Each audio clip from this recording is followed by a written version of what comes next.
welcome back. So, last we left off, the group has uh, the group has found themselves now back in Agolane. The group has found themselves back in Agolane, having escaped New Lynette, and find themselves in a little bit of a chase, chase sequence. The the entire group now finds themselves having been teleported off of a fishing boat into the waters surrounding True Arms Academy. Meeting up with Madame Mercury, who is kind of doing the late shift in the infirmary, and is saying now, listen, you are going to have one chance as a group to explain yourselves about what's happened, or else I'm telling Kyler's dad, because apparently Kyler's dad doesn't know that he was expelled. So, what's going on here? Where we left off was the group following Madame Mercury up the hill into the body of True Arms, the main kind of building. Is there anything that any of you want to do on your way to the infirmary now that you're back in Agolane and there's a bit less of a rush to be on the move? Kyler's gonna reply to Finn as they walk and just be like, I was just because like we left it off, they just texted like a little bit back and forth about like the situation and been like, just let him know, I'm back in Agolane now, dude.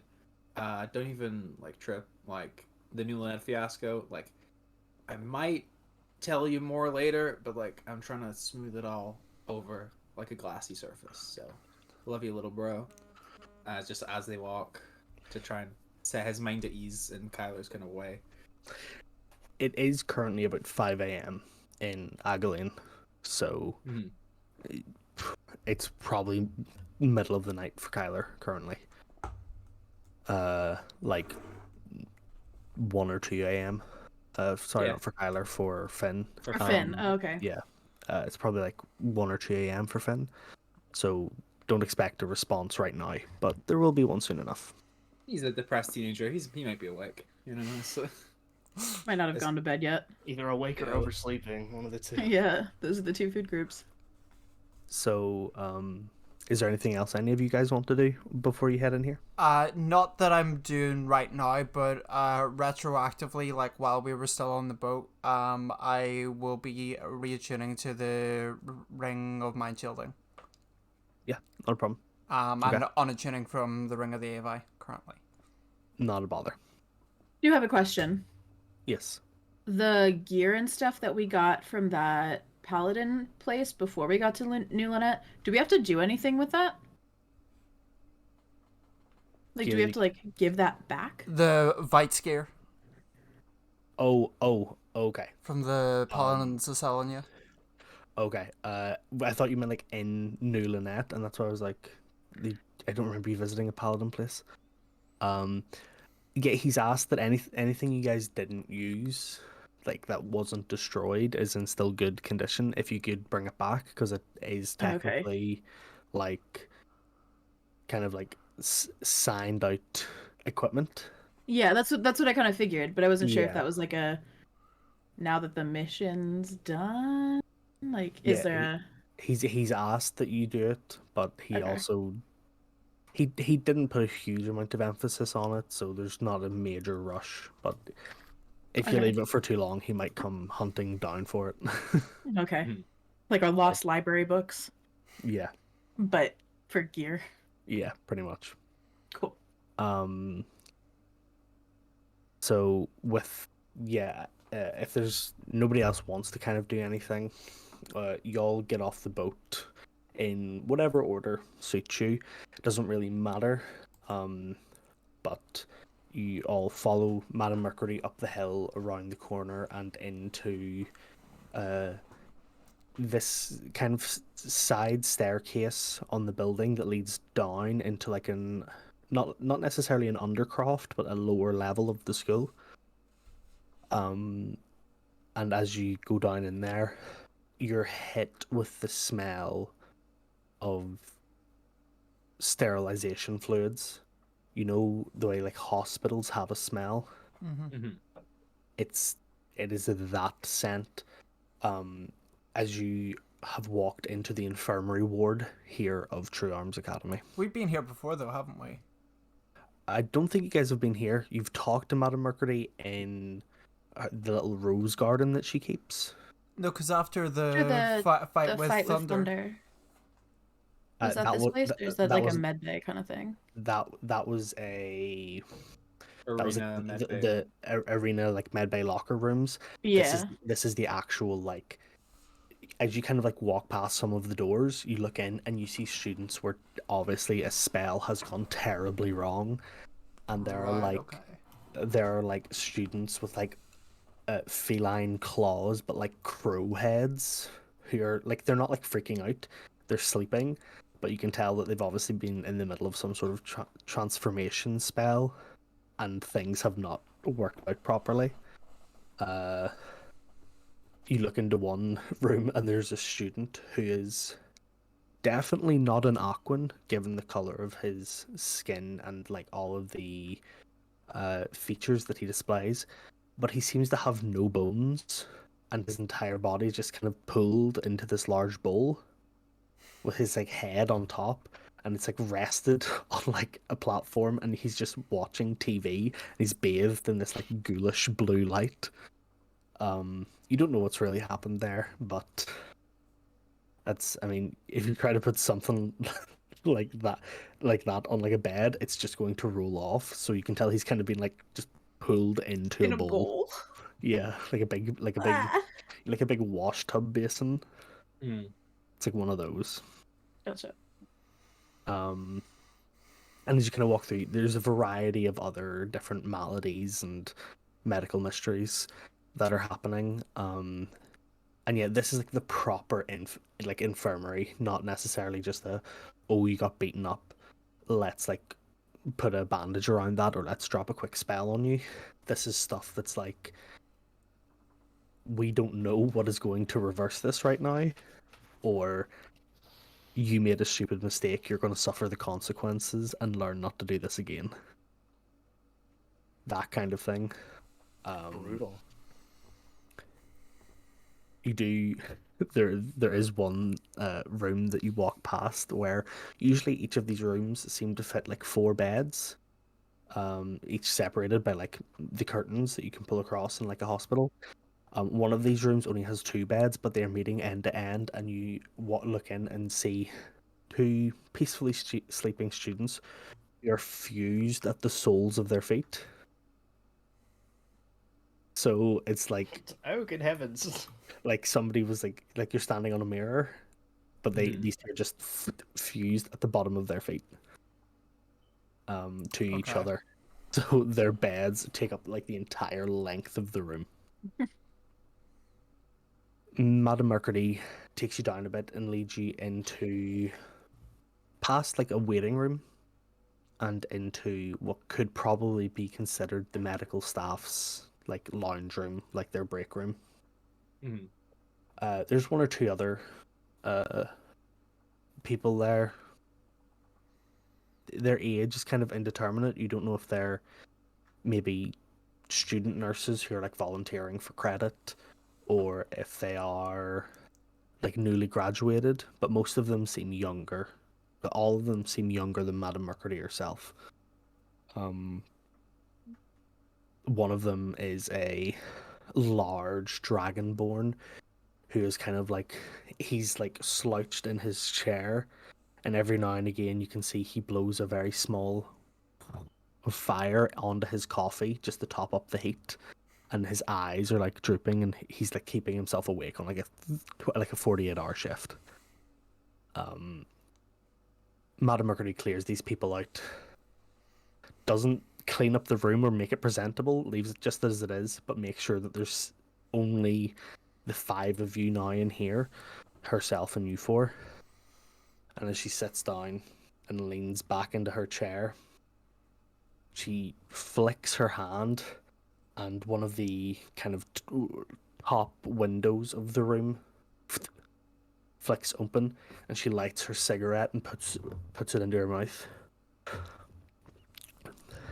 I'm going to give you all one chance to explain to me.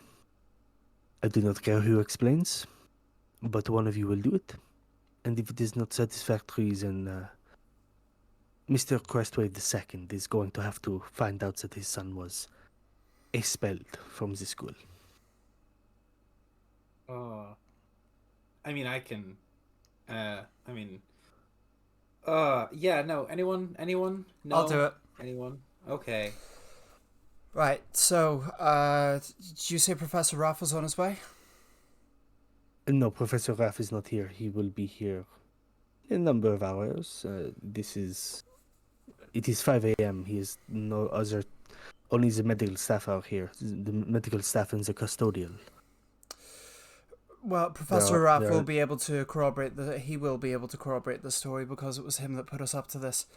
Professor Raff tasked us with a mission where we would be undercover. So the cover would be that we were expelled from True Arms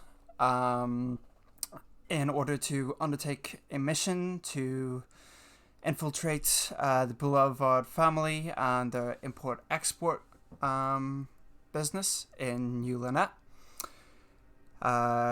Essentially, there was a shipment that Professor Raff and by extension Professor Truearm wanted us to intercept to make sure that it didn't get into the wrong hands. Told us some rather unsavory information that is, don't know about the rest of you, but made me question how much I can trust some of the faculty in this school. But sent us on this mission under the guise that we were expelled. So we went to the Boulevard import-export business, met with Geraldine's sister, Jax, under the guise that we were looking for work, when it was really to try and get more information.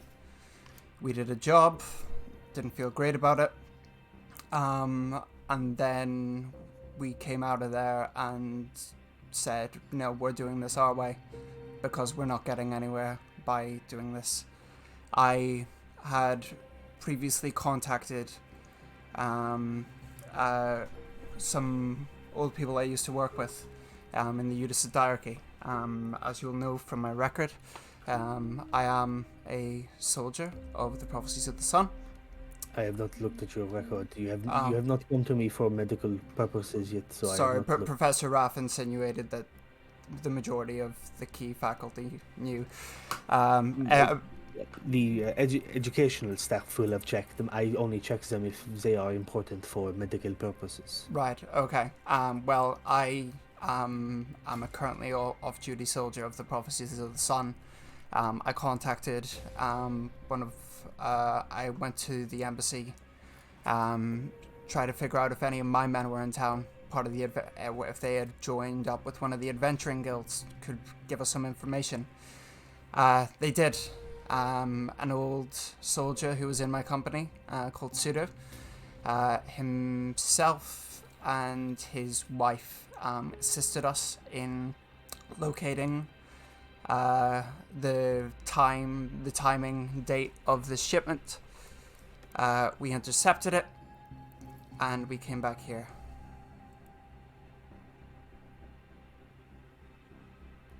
And Madam Mercury kind of looks at the rest of you. And this is a story you are all in agreement with? Yeah. Okay.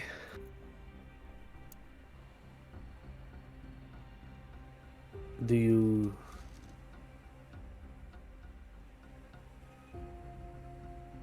you want me to tell your father what has happened?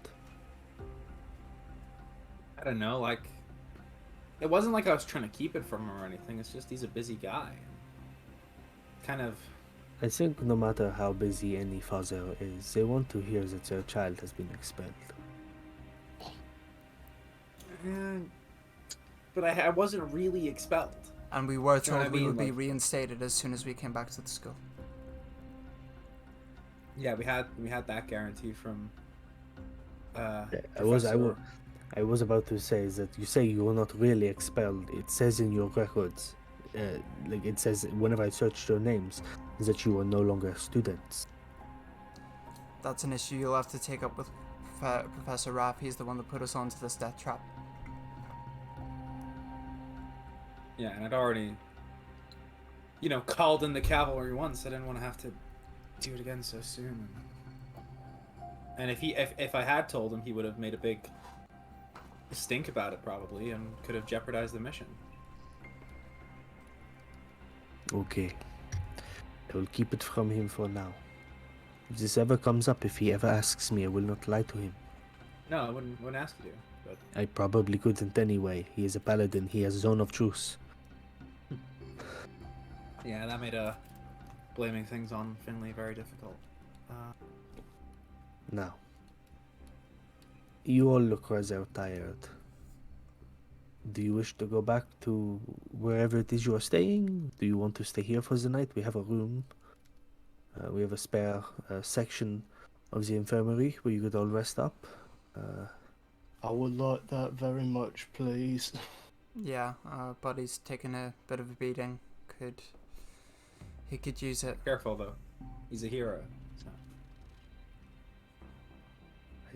I am sure he is.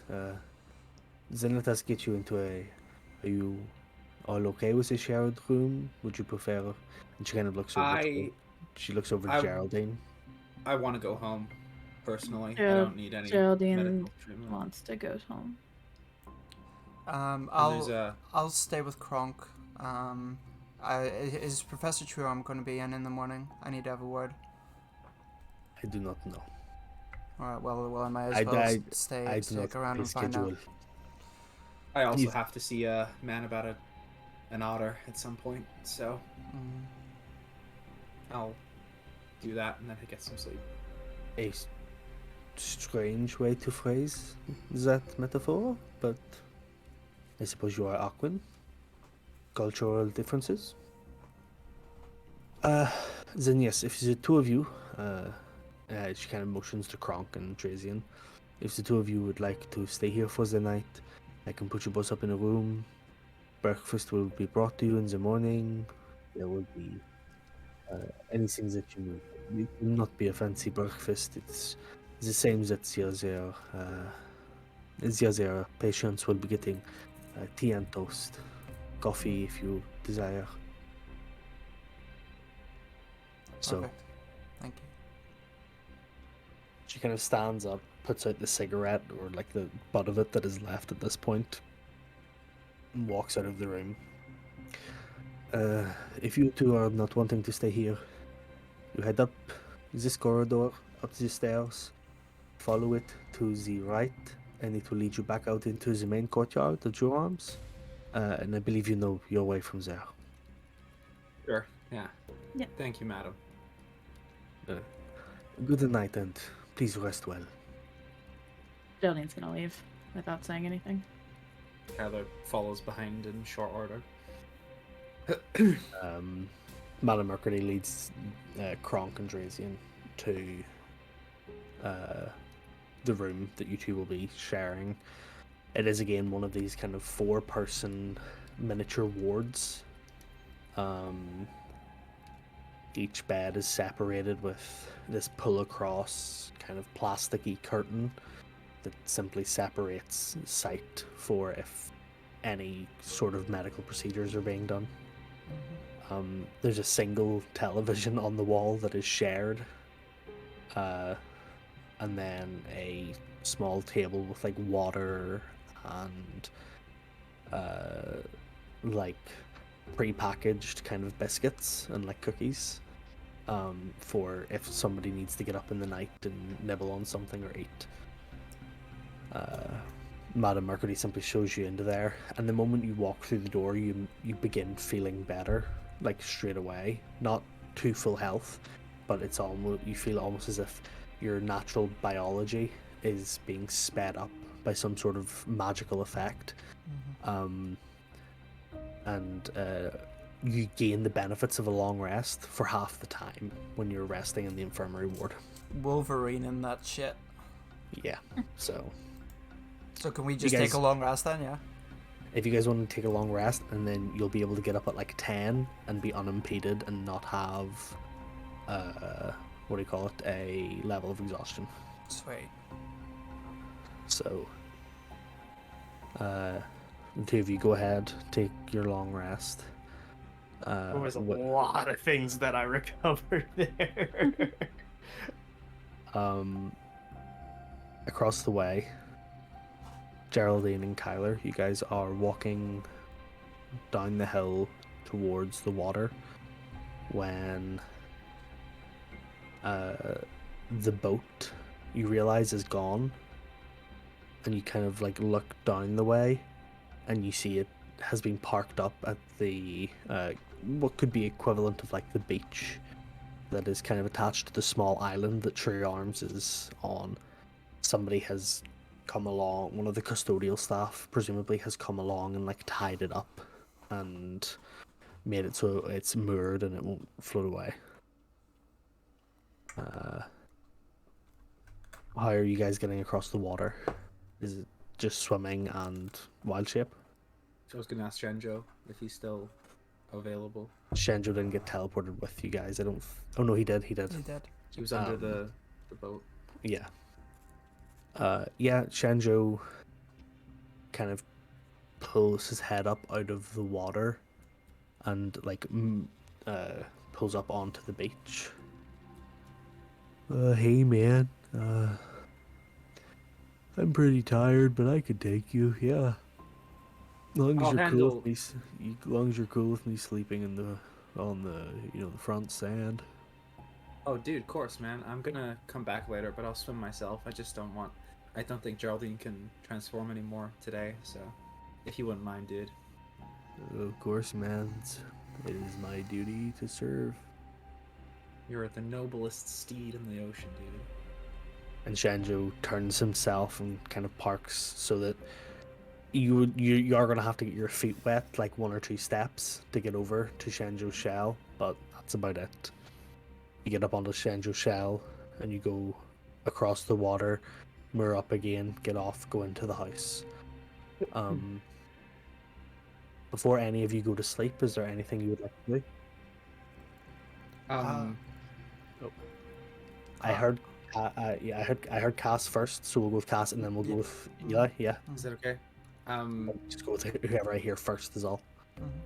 Yeah. Ka's gonna like, help Shen drop onto the beach and kind of like gather like a couple snacks for him. He's like technically a celestial, so his like biology is a bit different, but like he still enjoys like kind of eating of like plants and fauna. And then he's gonna like look at Geraldine and be like, you good? No. No. I'm Can just gonna I- walk towards the house. Yeah, Kyle's just gonna trot alongside and continue trying to talk. Can I do anything? Like, can I help? No. Do you want anything? I was gonna go back into Agalane today, while everyone was kind of recovering. So No.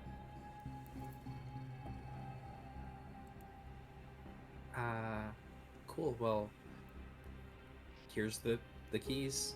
And Kyle's gonna unlock the man dimension and kind of push it up and be like, he's gonna like lean forward slightly, but kind of like not, just like, Not sure what to do. Yeah. yeah, you did great. Thanks. I'm gonna go to bed. And Geraldine's Uh. gonna walk upstairs and go to the library. Yep, sleep Okay. well. Kyler's not gonna go to sleep. He's not wounded. He's not. You will take a level of exhaustion if you don't sleep.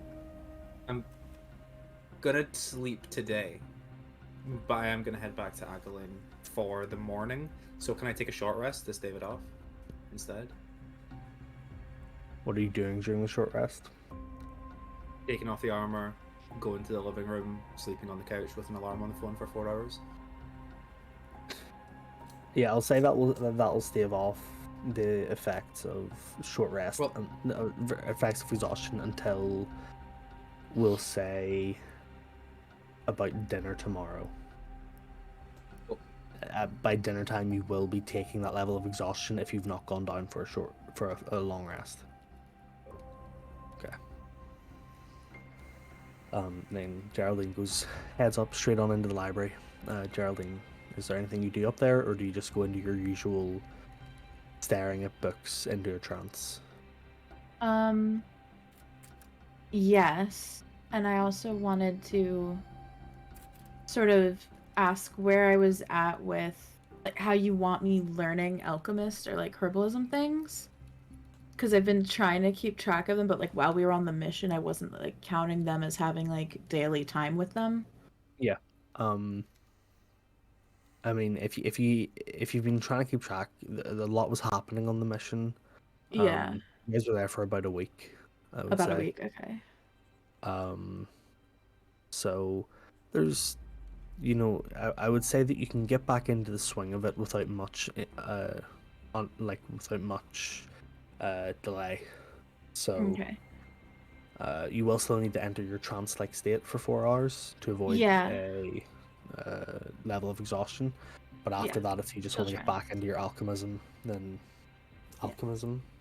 Herbalism? Alchemy? Yeah, my brain smashed them together. Yeah. Your alcoholism. Yeah, she's not gonna go to her bedroom. She's gonna go up to like her library nook Mhm. and fall asleep in whatever You- stack yeah, of pillows, blankets she has in there. She sits into one of kind of like the bay windows that are like Yep. supported so that she can sleep on them, and she pulls across the curtains, but not the ones that cover the windows, the ones that cover the bay area, like the bay section, so that like Yeah. she is like curled up in this area, separated from the rest of the library, but she can see out into like the yard and up into the sky with the stars and over the lake and stuff. Okay. Yeah. Not a problem. Then, Drazian. Before I go to sleep, I'm just going to telepathically communicate with Azuria and just let her know. I'm back. I'm safe. I'm not back at the house yet. There's a couple of things I need to take care of here at the school, but I'll be back tomorrow. Okay. You hear a moment or two later. I was sleeping, but thank you for the information. Sorry, didn't mean to wake you. Just thought you should know because I'm about to go to sleep now. So I didn't want to leave it any longer without you knowing I'm safe. Thank you. Sleep Sweet tight. dreams. You too. You can hear that kind of sleepy teenager voice. 'Cause she is in her like teenage years technically. Or like the adolescent stage of being a dragon.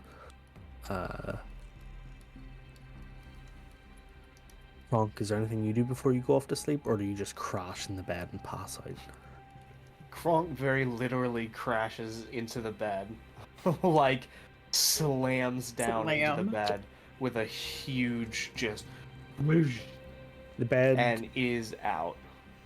yeah, the bed, if it had not been specifically reinforced to cater for the likes of Loxodon and Leonin, Leonin students as well, would have been now, instead of like the flat shape that a bed is, it would have been a V shape.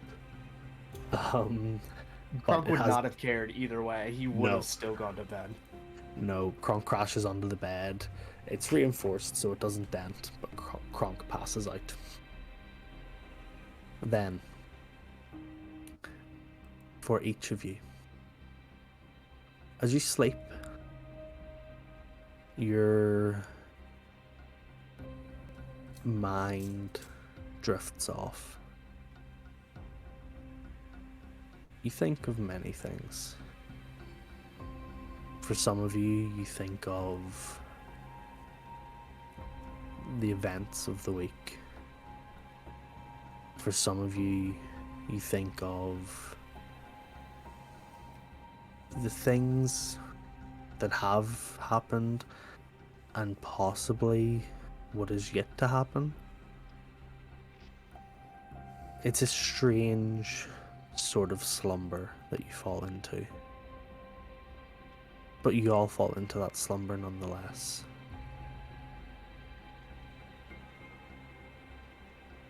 Would each of you please roll me a d4 so I can see who we're going to first?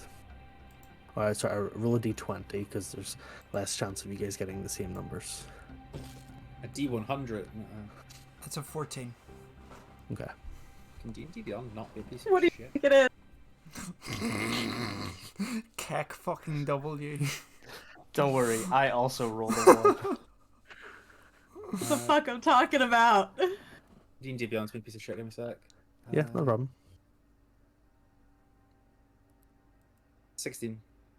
16. Okay. Then the first person we're going to is going to be Kyler, with the highest roll. Kyler,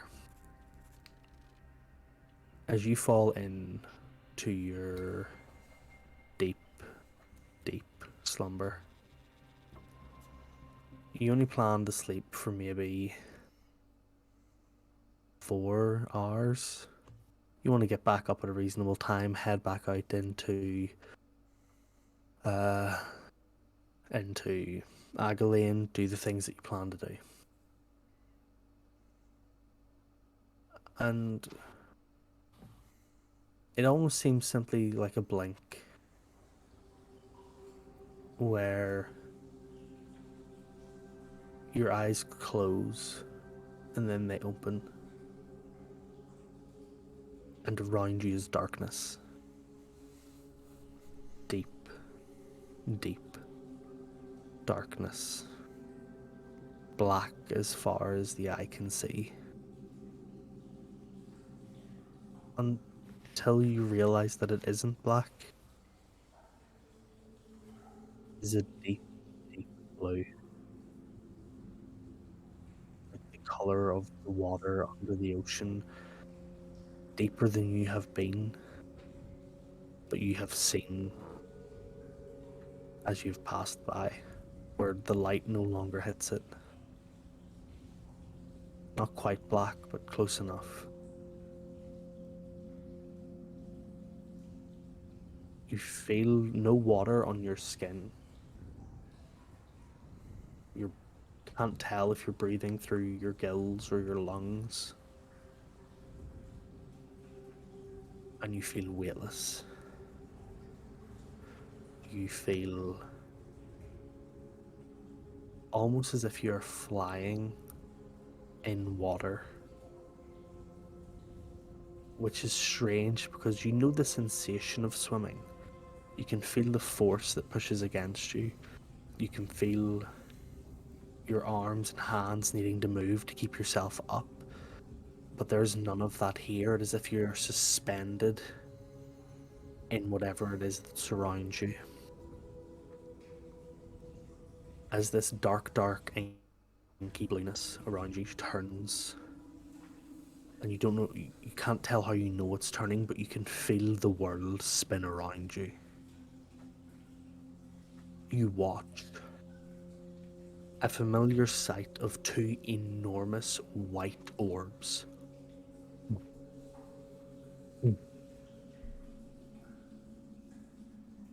These you know to be the eyes of the Deep One.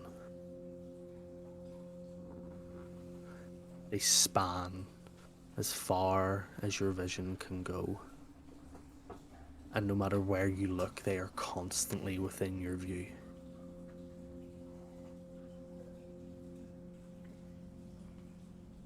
What is new to you, however, is as you watch these orbs begin to shrink,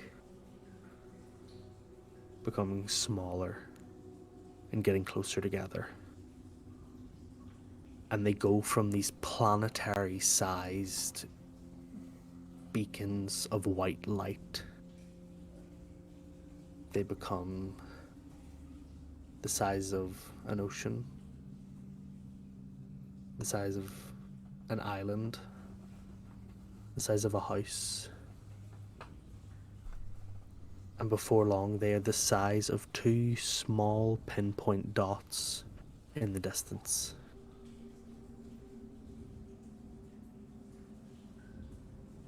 It's at this point that you feel, but do not see, solid ground rise to your feet. You look down and it looks as though you're still in this inky blackness of nothingness. But you feel the ground lift and your feet land on solid surface. And you feel a compulsion to walk towards these eyes.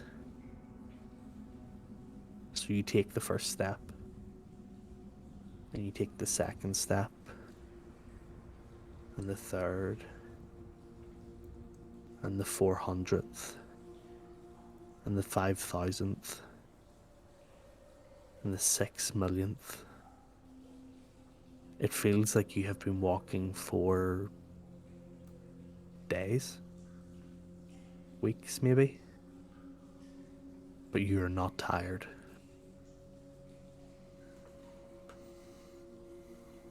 Finally, after what could be any amount of time, because your brain is no longer recognizing the concept of time, these pinpoint eyes begin to widen once more. And as they begin to widen, you see around them a figure. Grey, scaled skin. A body not unlike yours, but slightly taller and slightly slimmer. Black hair that is shaggy and wet looking. And two blind eyes. Dressed in a robe of dark blue.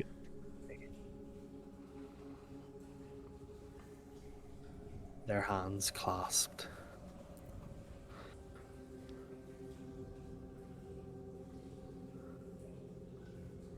Ah, I see you are one of my children.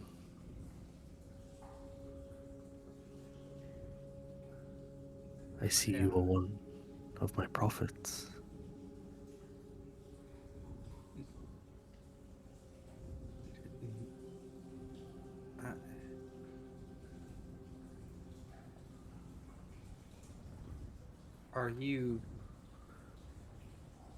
Are you Saint Koros?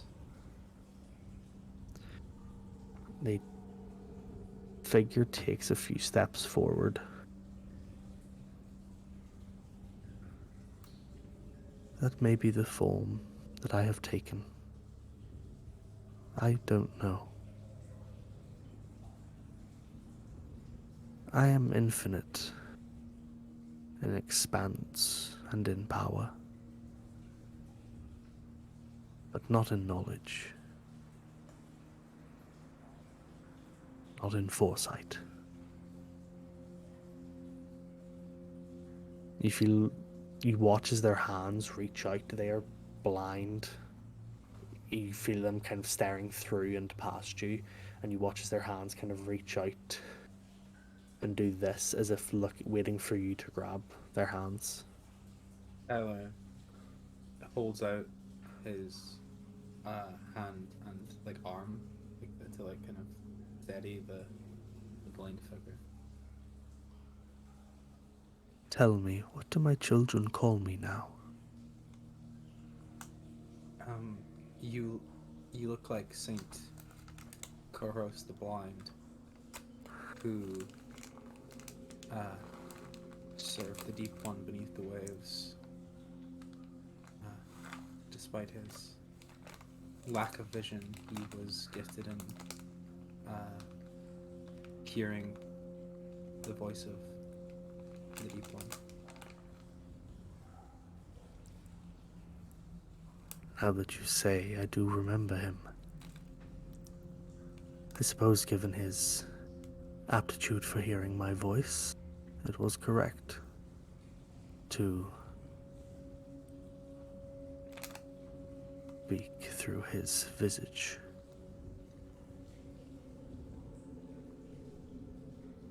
I am the Deep One, is I believe what you call me. Well, I'm a form that is more amenable to the minds of your kind. You feel one of the hands reach out and cup your face, and it is icy cold.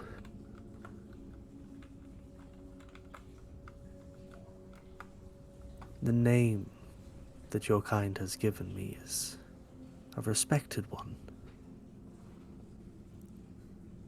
And I'm happy that my children respect me. Do they teach you of the name that I first came with? There's many references across Aquan, Primordial, Common, which is the first lord.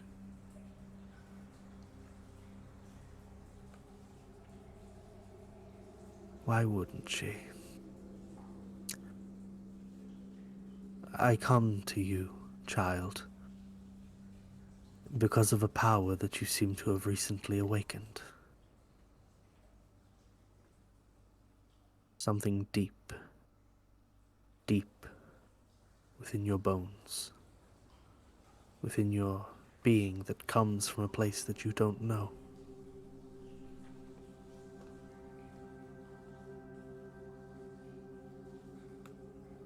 I had sent someone to talk to you previously,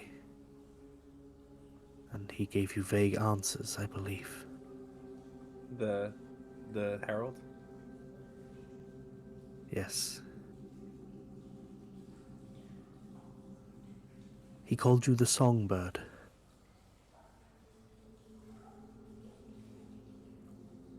It's weird.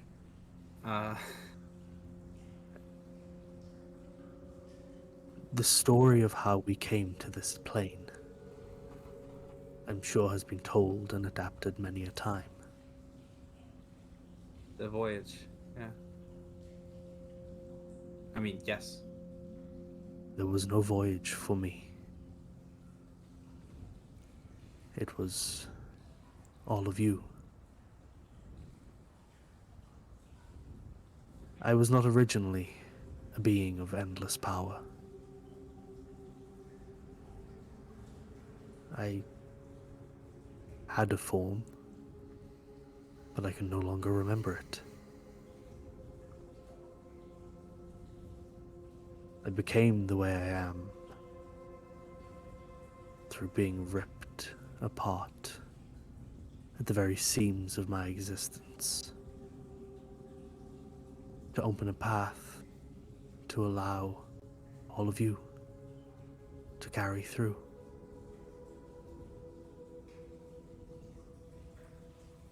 When I say that I am not of infinite knowledge, that is the curse of which I bear. What do you know of the elemental planes?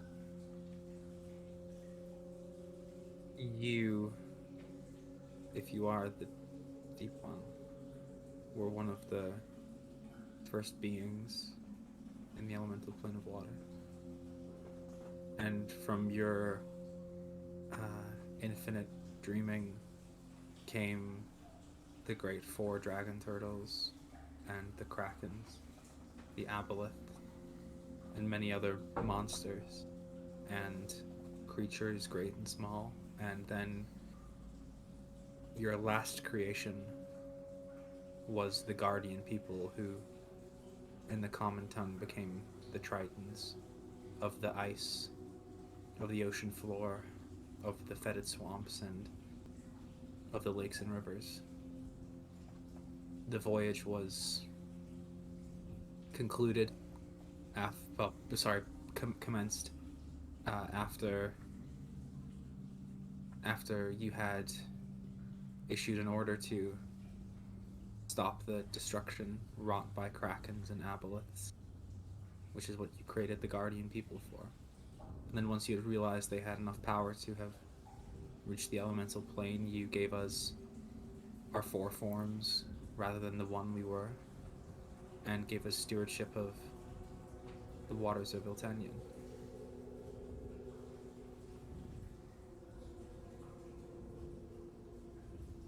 A close retelling of events. I did create the krakens, the dragon turtles, the aboleths, and the guardian people.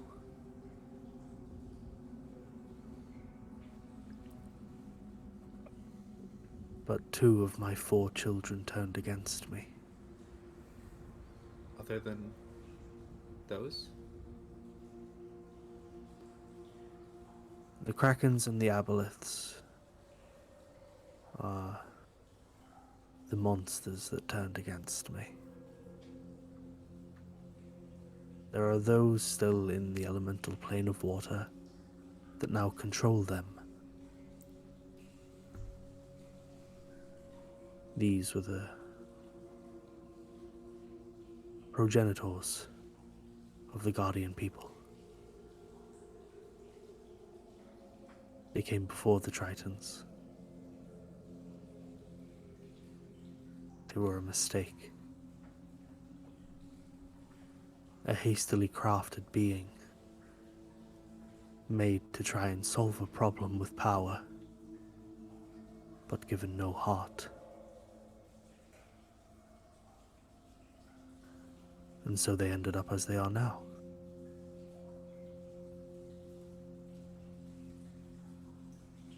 When I saw that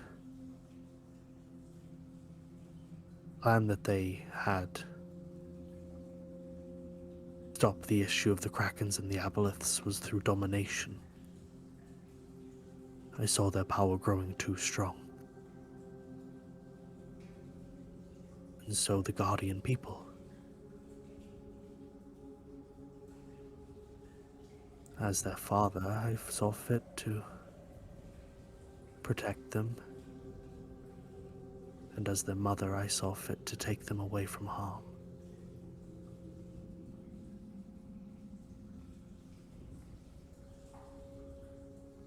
The name that I hold true is that of Nareda.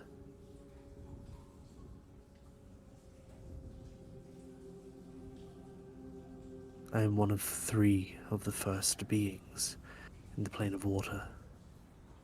I am the creator. All beings that came from me inhabit the waters that we see. There are 2 others. The Destructor, who rips apart, who is the waves that crash, and the salt in the water that erodes.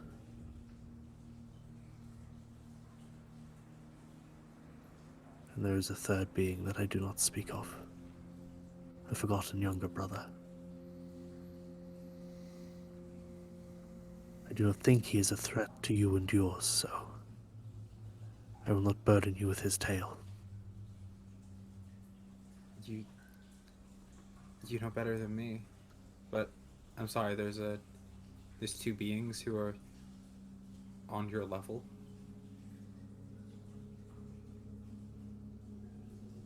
I wouldn't say they were on my level. I would say their power is great in a different sense. We were made so that none of us could destroy each other. But that does not mean we do not feel the effects.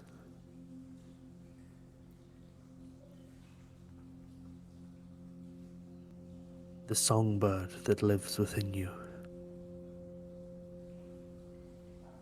was my first prophet. The mother of Tritons.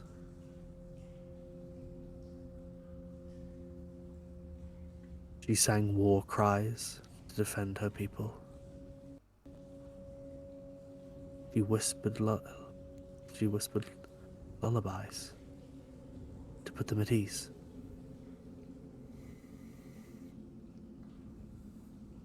She was the first voice of which I had. She was my songbird. And she has seen you fit to be her reincarnation in this life.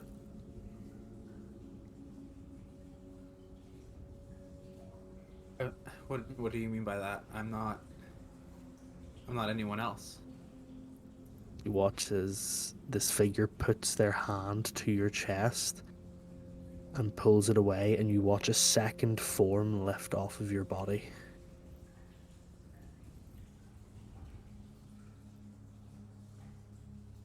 You are Kyla Crestwave the Third, but you are fragments of all the people that made you. You are the heroism of your father.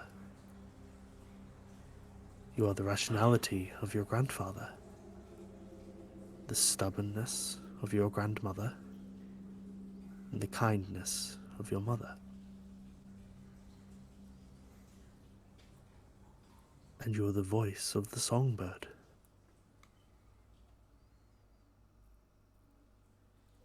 You watch as this second form that was once genderless and shapeless, vaguely humanoid, changes and turns into a Triton with long hair crawling all the way down her back. Rather than a trident in hand, a large sword that spikes at the bottom become like, where the hilt itself is a trident, and the center one becomes like a sword blade.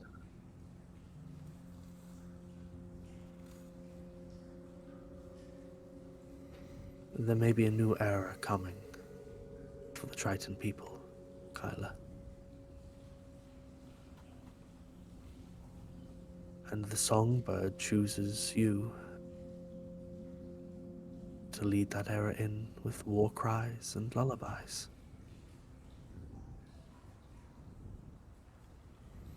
You may not be the strongest, but you will be the bravest.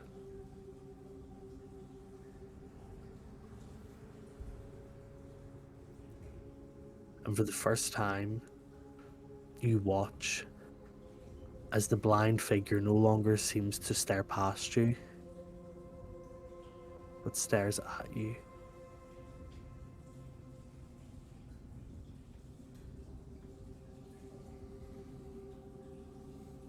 Show me how my people and my children can grow further than I imagined.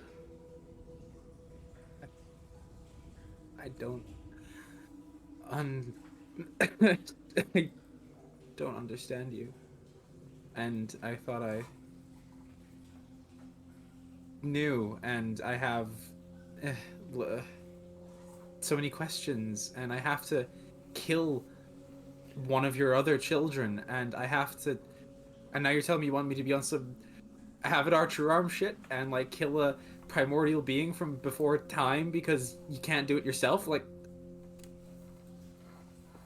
what just What do you explicitly want from me? The two hands cusp your face. I want you to be as all children should be and be better than those that came before. And you think I can? I know you can. And he pulls your head down and kisses the top of your head. And your eyes fall heavy and shut once more. And your alarm goes off and you're awake. Tyler grabs Trina and just stands for a second. And then sits back down.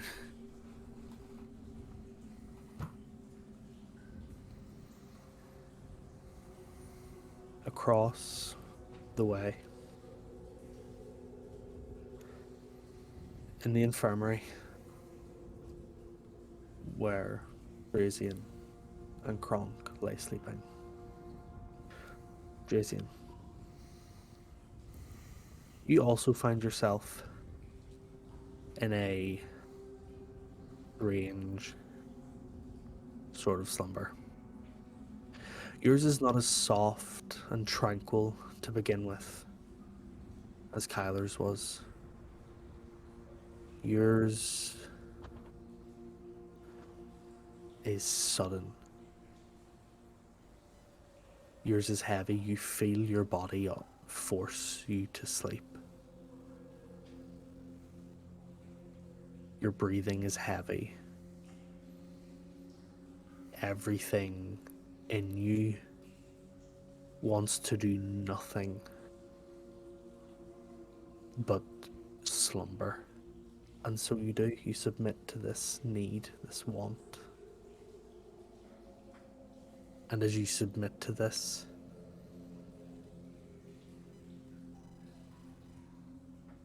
your eyes shut.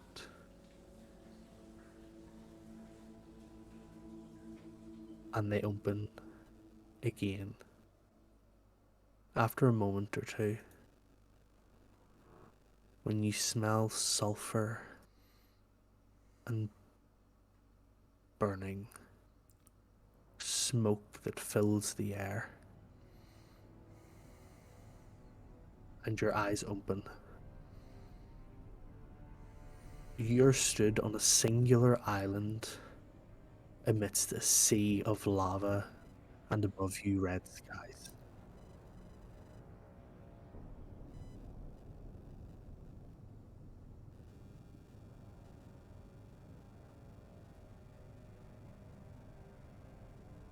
There is nothing around you, and I mean nothing. There are no figures in the distance.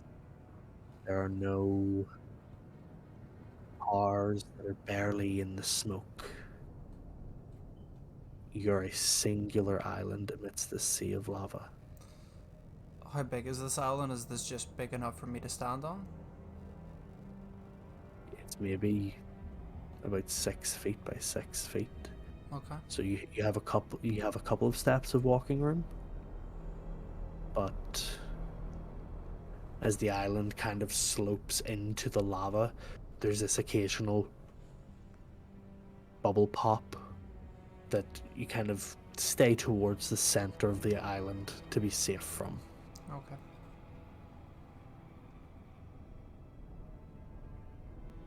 A voice from nowhere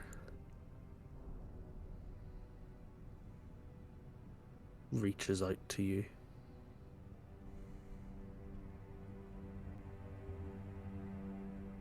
Little fleshling.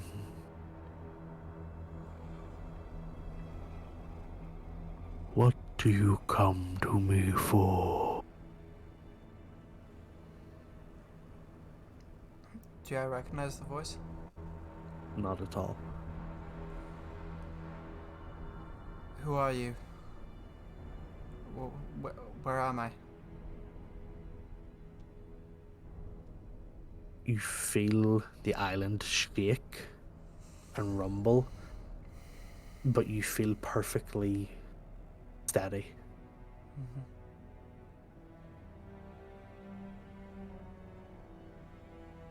I am the one that you call Chaos, My the lady. mother of change. And you watch a single clawed hand reach up out of the lava and cling on to something that you can only assume is another island that is just below the level of the lava.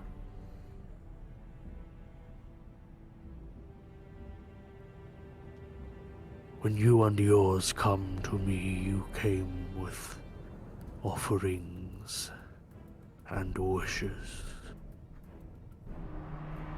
So what is yours? I want to create great change. I want to topple an empire that is long past its due date. I want justice. Justice or vengeance? Two things easily mistaken. But I am not to judge. For justice is not but the perceptions of mortal kind. What I may think is right is not what you would. And you watch another clawed hand reach out and grab onto an island just below lava level. You wish for power to exact change. This I can grant you. But you know that chaos brings only chaos. Are you ready to accept that fact? The world could use a little chaos right now. The force that exists in this world that needs to be taken down. It attempts to threaten you and your believers as well.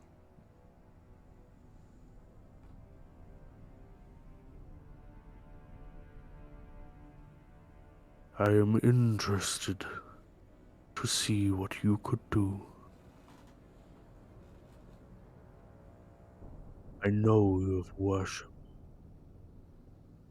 I know you have worshipped dutifully. But my power is not granted upon worship alone. To bring change, work must be done.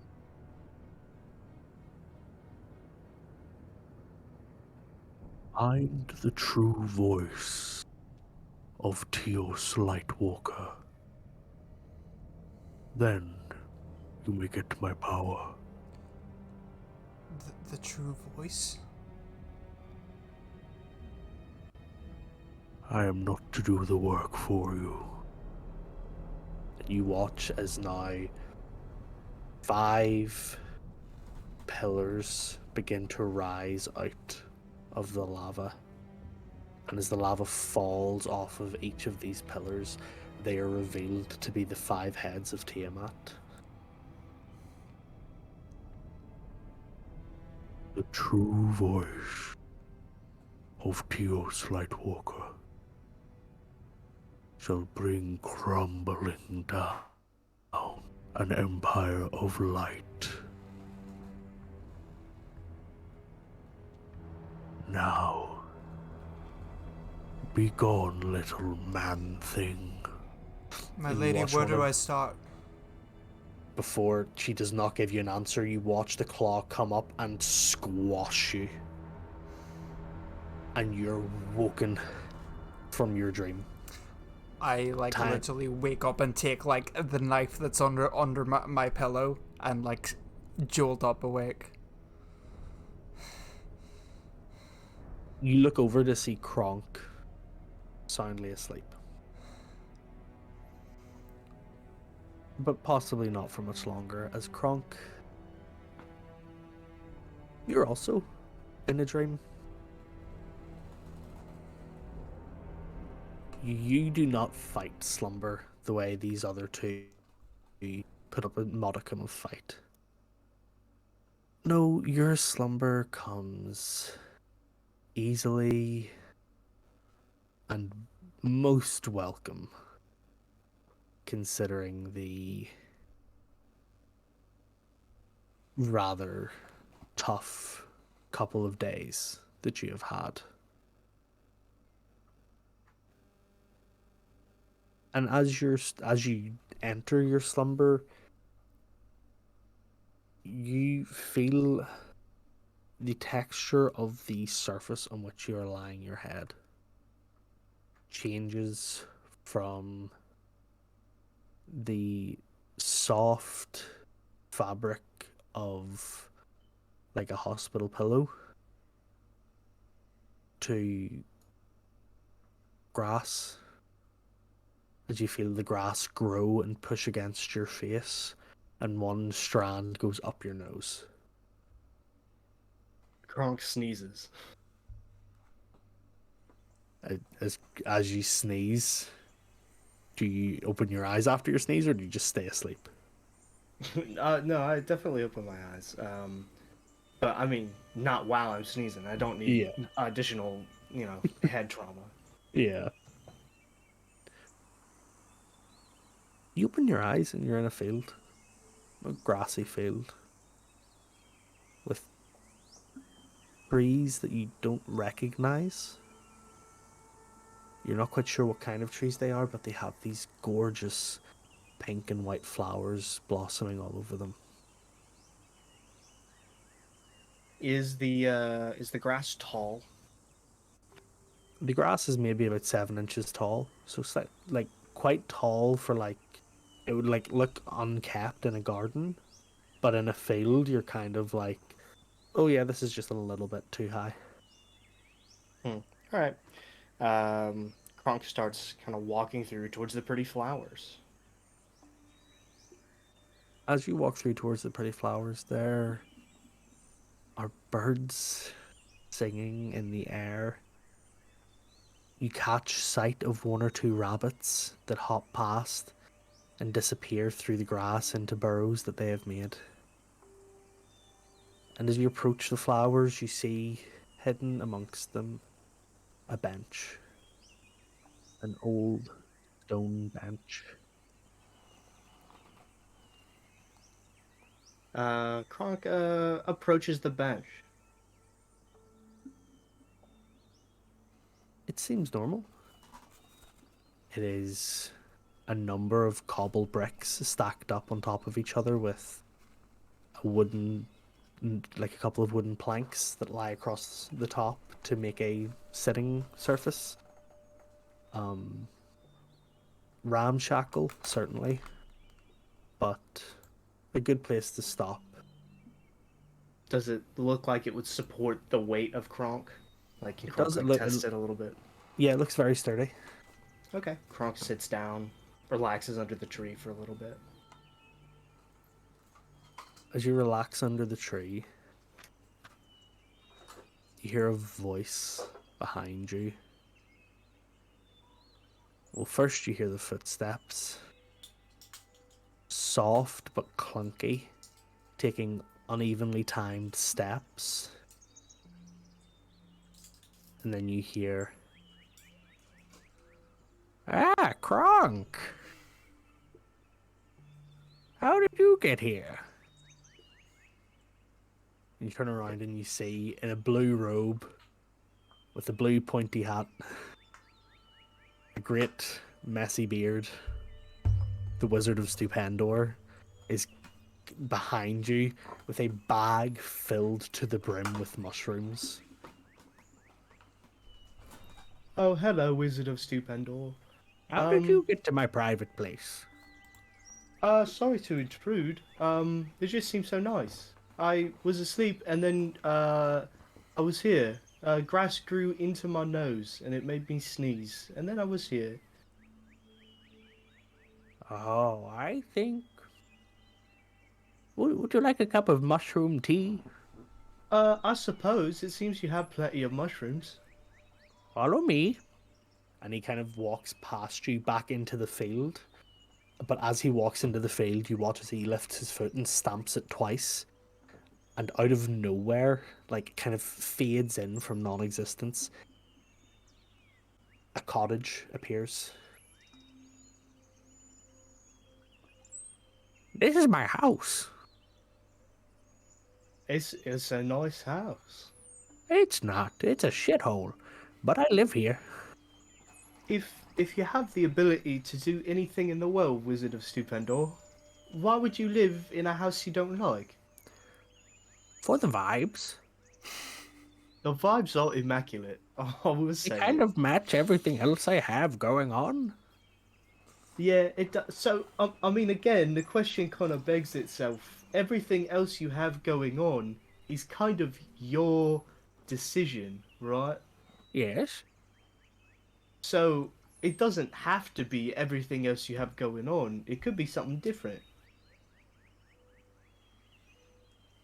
Well, I'm still the most powerful wizard, but I look like this and live in a place like this. So, when other wizards say that they need more power and they live in such grand palaces and they say that there will never be enough, you know what I look at them and say? Is it I live in a tree stump, bitch?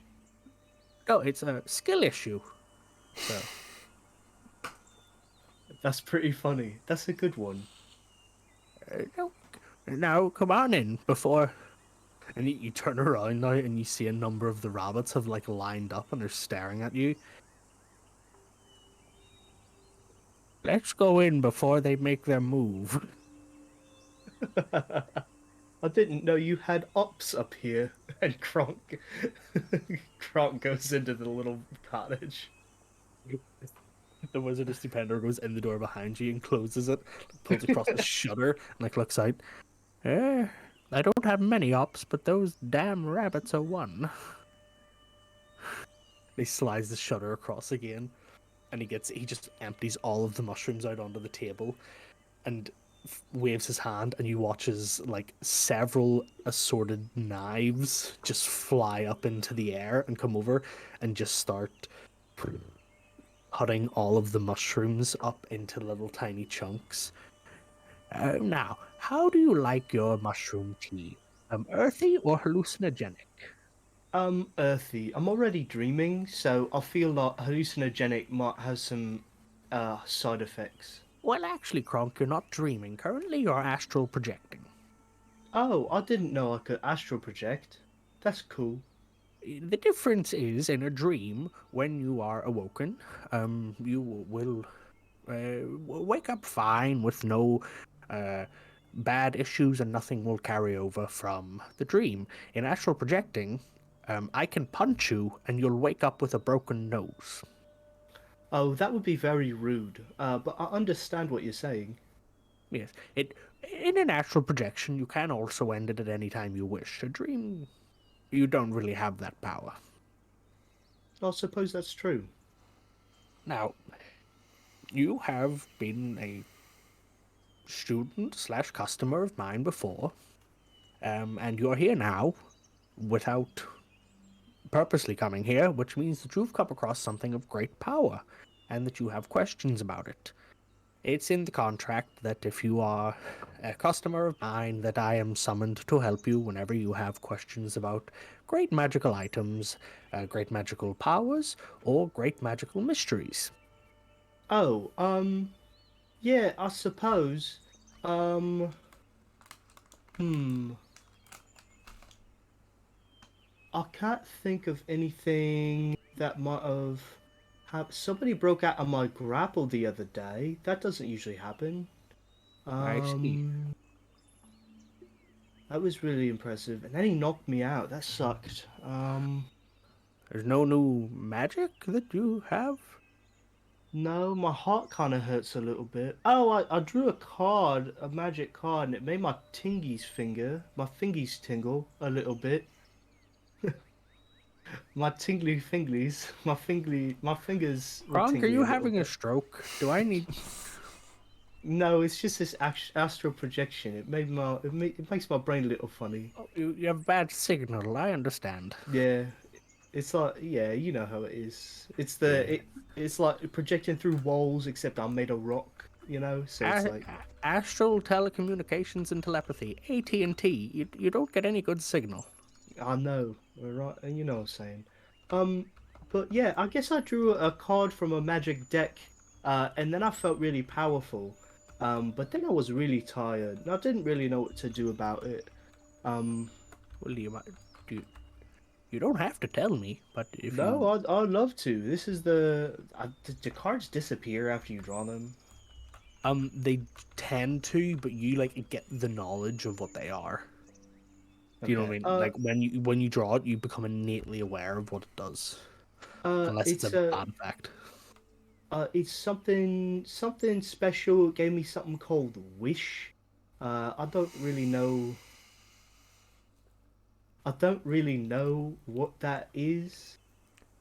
Well, wish is a quite powerful spell that essentially does what I do and helps rewrite the fabric of reality.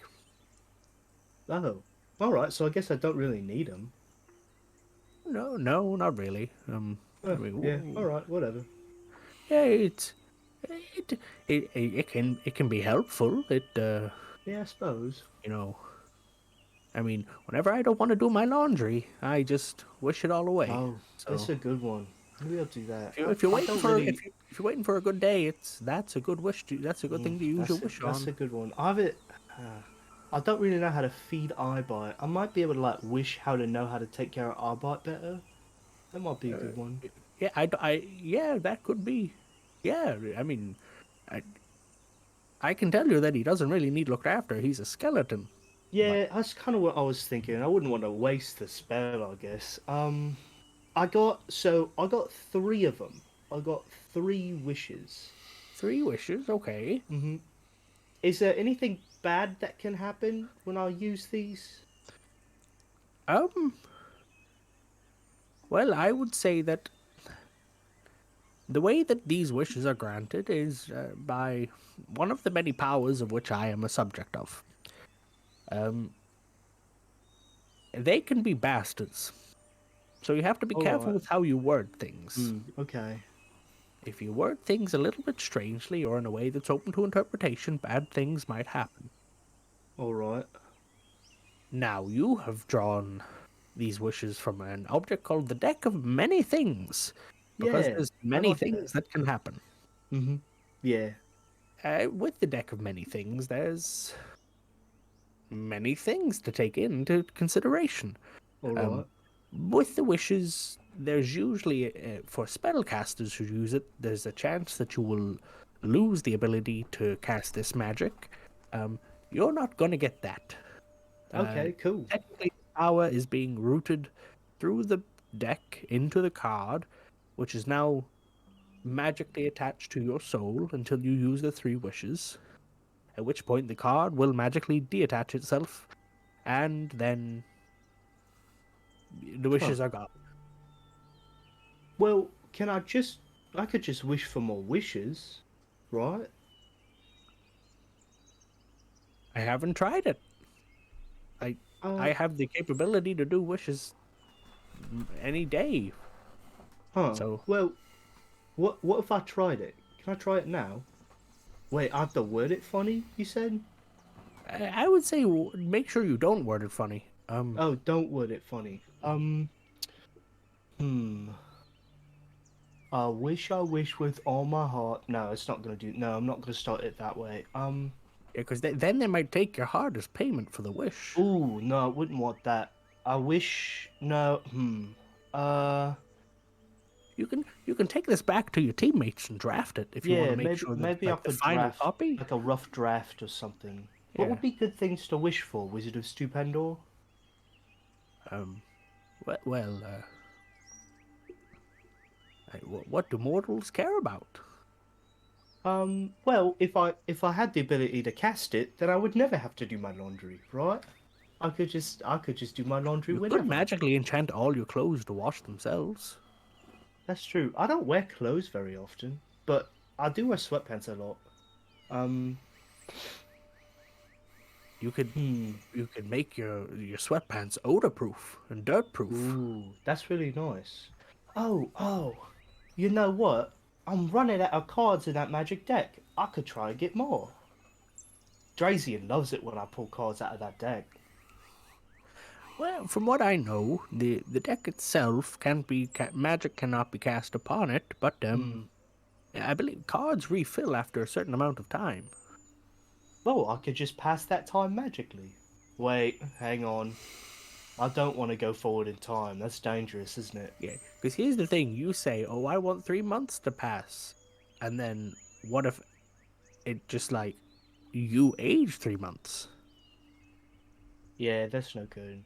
Or Like then I wouldn't nothing be able else to help out happens. my friends for 3 months. That wouldn't be nice. Yeah, what if you're Hmm. frozen in time for 3 months, but everybody else keeps moving on? Hmm. And you, Well, I you don't know what. wouldn't be so tired. Huh. Man, that's actually kind of nice. Can you imagine like a 3 month just rest? Get to relax. That'd be nice. I did once nap for 70 years. Oh, that's really nice. Did you wake up rested at least? No, No? Oh, that's a no. shame. Hmm. I've done that It's before. Not for that many years, but you know. I can write down a rough list of the things that I know the wish spell does. Oh, And okay, that'd be nice. you can go forth to your friends and revise a rough draft of what you wish for. So, Okay, yeah, that'd be really um, nice. and he goes and he writes down essentially the description of the wish spell. So Kronk is now aware of the limitations of the wish spell. Uh, as long as you follow those, you should be okay. But of course, you can rewrite the fabric of reality, so there's always the chance to wish for pretty much whatever you want, and it might happen. Cool. All right. So, yeah, Well, that's neat. I'm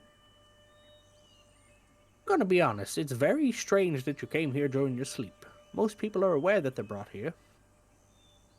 Um, Well, I but was really tired. I like this surprise. Yeah, I thought it was nice. It was nice to talk to you again. I know I've been kind of out and about right now. I've been kind of bad on my luck. I haven't been getting into many fights that I've been winning, which has been, weird for me. I could wish that I win every fight I'm in. That'd be interesting. That could, but then what if you get into an argument with yourself? Well, I'd win, obviously. Then what if? But how can you lose and also win? Well, I wouldn't lose. I'd win. The argument would Or I'm never just end. too dumb to understand Yeah. paradoxes, so it just doesn't work. I mean, that's true. But what if there's a time you want to lose? um. Oh, like somebody's like wrestling you, and you're like, oh no, stop! Don't knock me down. But then it doesn't. Yeah, you're right. But like, if I were able to like beat up Jesus, I feel like Jesus I Christ, could why take are what you fighting a crab in a robe? I. I mean, I couldn't. Okay, let's choose somebody else. If I were in a fight against Avadar Truearm, for example, I feel like that's worth losing a wrestling contest with a cute girl. You know what I mean? I suppose. There's also the definition then of what is a fight and not just getting absolutely trampled. Oh, When you say that someone man. puts up a fight, that doesn't always mean they'll win. They can put up a fight, doesn't mean it is a fight. There's also like won the fight, lost the war. That's not good. True. You could wish to win every war you're in. Hmm.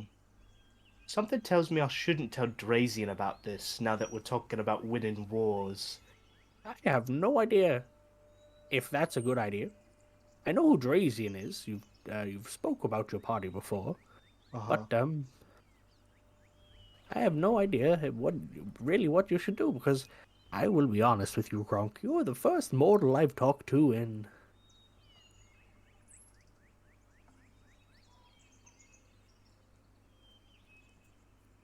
So I have no idea if it's the right thing for you to do. I feel like Drazian would be like, oh, assassinate these guys. Well, then the question is do you do it for your friend? Or do you keep it and get 25,000 gold worth of magical items? That's, ooh, that could be pretty cool. They say here there's resistances too. Do those ever run out? No, you just kind of get them forever. That seems realistically nice. But I really don't like doing laundry. As I All said, right. go back to your friends, get everything in order, and you can, just plan things out. How much is a deck of many things worth? If I wished for one, then it could just appear there. I could just have another one, right? It's not something that's typically sold, so it doesn't really have a price. No, alright. I don't know if there's a loophole around that, but I feel like loopholes are kind of dangerous with this particular spell. oh, If incredibly, Right. incredibly dangerous. That's it. That is what I've been telling you since you asked me about the wish spell. Yeah. I feel like Geraldine would be good at this. She might. She appears to currently be the smartest in your group, so. Yeah, she's a smarty pants. I mean, and you watch as he just kind of like opens one of the blinds, like one of the rails on the one of the windows in his cottage, and it just is a mirror into the windows that currently Geraldine's face is. Gosh, she's something I else, would. isn't she? I knew she was in the library. I was kind of hoping I would be able to show you her reading books. This is not the state I thought we'd find her in. Oh, she needed a nice trance anyway. It's all right. The good thing this is soundproof. I think she snores. I don't know. Well, actually, no. She has fallen asleep on me on several occasions. It's a snore, but it's not like a hellacious snore. It's like like cute snores. It's like those. But then sometimes when like the neck falls a little bit, it's like, "Roar." It's like, wow, I didn't know a little thing like that could make that noise. But it's really cute, you know. I don't have a real. I don't. Everything mortals do disgusts me, so I have no idea what cute really is. I understand. Like Gronk is, much as you are the first guest I've had in a long time. For full transparency, I find you entirely horrifying to be around. I understand. I'm kind of a scary guy. Not even that. I've seen worse, but you piss, you shit, you eat. You're the one who do offered me tea. I don't. I? It seems. I don't drink mushroom tea. I offered it to you. Oh, but you're the one who offered it. I feel this is. I feel this was a trap. And I found it disgusting to offer. Oh, well, I don't want to make you uncomfortable in your own living space. You already have. Oh, well, alright. I suppose. The existence of anything that can die makes me violently uncomfortable. Well, you're the most powerful wizard of all time. I'm sure you can handle it. True. I'm good with it now. Wow, that was, I'm glad I could help you out. I just calmed emotions on myself. It worked surprisingly well. Wow, that's... And then, if I run out of wish spells anyway, I can just come to you. I'm sure you can give me wish spells. If you pay for it, yeah. Yeah, I'm sure. It says I could just cast other spells with this too. Yeah, you can. Any weaker spell than wish you can cast. You ever heard of power word kill? I've heard power word kill, power word kilt, power word thrill, power word sill. Does that turn them into a windowsill? I learned the word defenestrate the other day. There is power word defenestrate as well. I feel like it's very situational, but Yeah. I feel like that's a fun one. Power word defenestrate. There's also power word gill, which forces them to have gills. You know, that could have helped me a lot when I jumped underwater for my friend. Well, You see, power word is one of the many adaptable spells. It's one of the easiest spells to make, but it just is very difficult to produce. For example, power word gun. He just pulls out a gun. I have no use for this, but I know the spell. could I have it? He hands it over to you. Oh, sick. I have no use for guns. What about the But due rabbits to the nature outside? of my very being, I know the spell power word gun.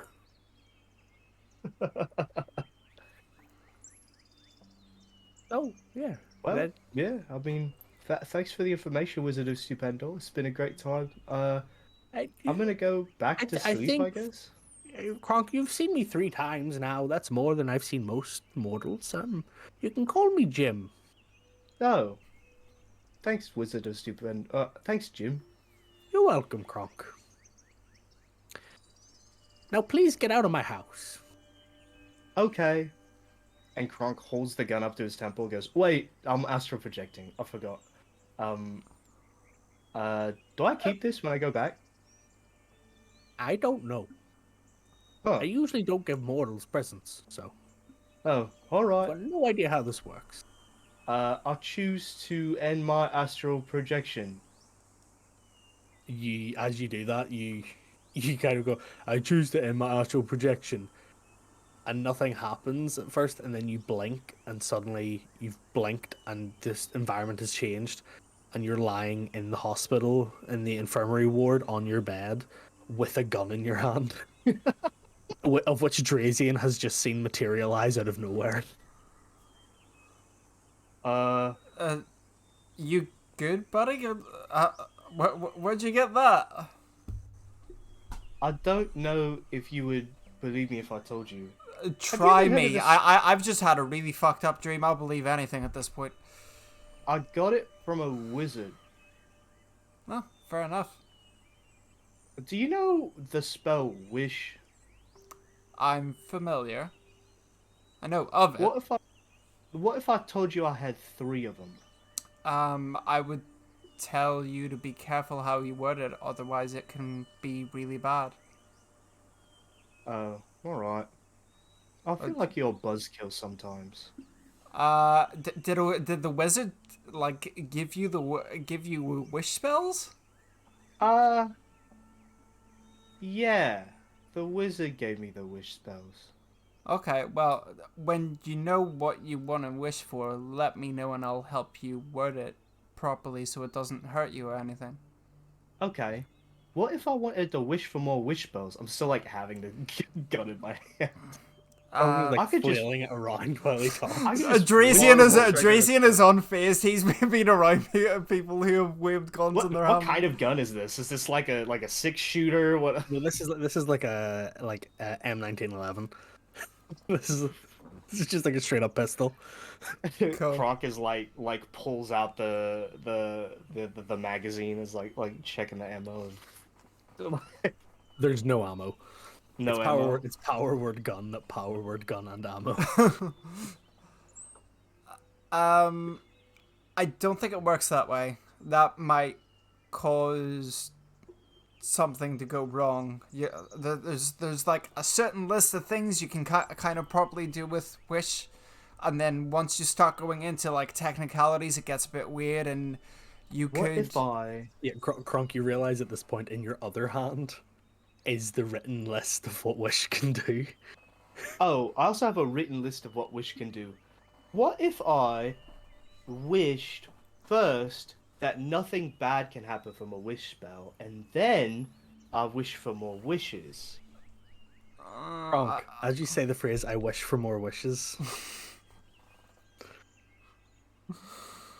you feel one of the 3 fingers on your right hand that had gone tingly. You feel one of them is no longer tingly. You just lost one of the wishes, didn't you? I didn't even.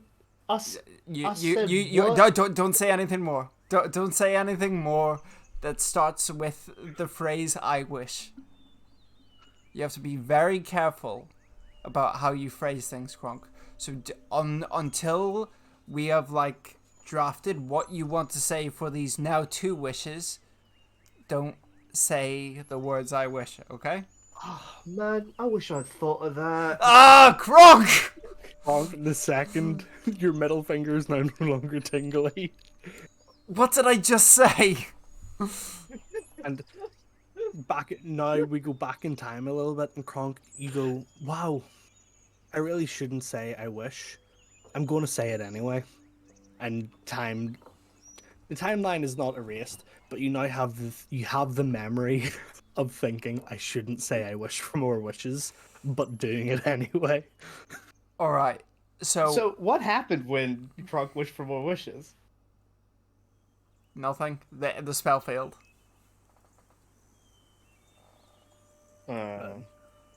Kronk doesn't know what happened. All Kronk knows is that one finger went untingly, and now the second finger went untingly, and now only Kronk's ring finger on his right hand is still like buzzing with magic. Right. You have 1 wish left. I want you to think very carefully about what you really, really want, Kronk. It could be to like, wasn't there that like big like wrestling competition in one of the bigger cities? It was like a big coliseum that you wanted to do at some point. Oh yeah, yeah. It was You could wish. We'll think about we'll think about it, and don't say it yet. But it could be an idea that you could wish for something that helps you with that makes you strong enough for that, or gives you automatic entry. We could do something. all right. Maybe I'll just make it rain magic items. That could be interesting. I mean, yeah, I don't know. that's an option too. But it's your wish, buddy. You've gotta. I suppose it is.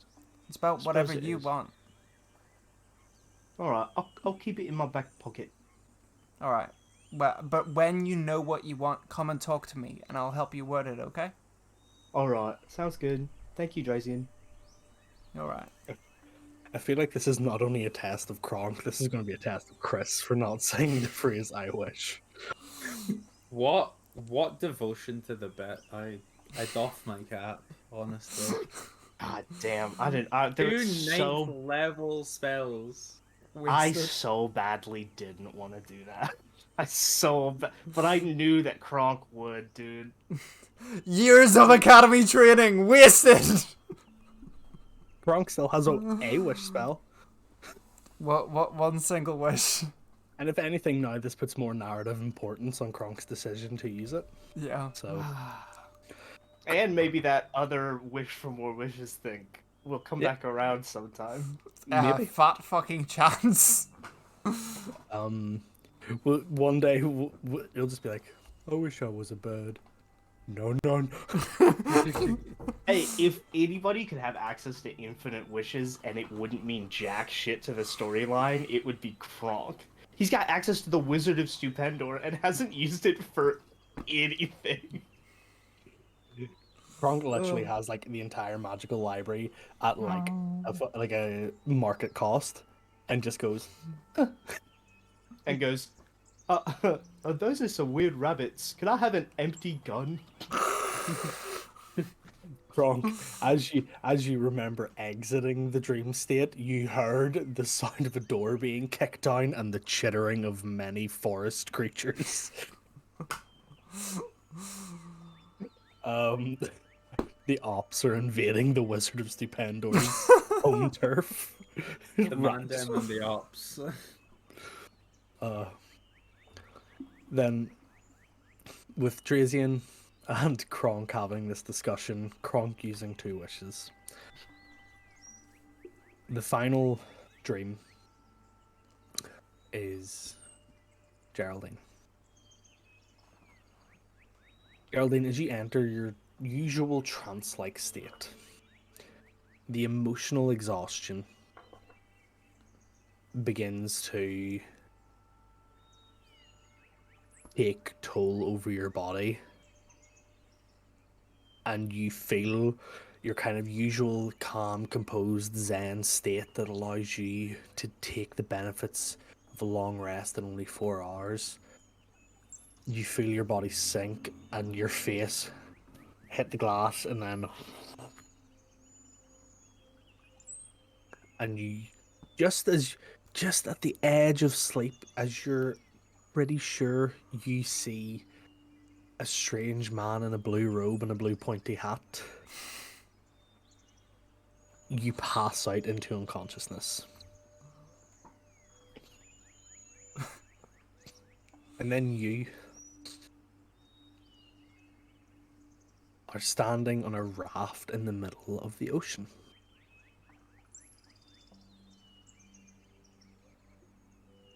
You're not sure what time it is, but it's definitely nighttime because the sky above is dark and filled with stars. And as you look up,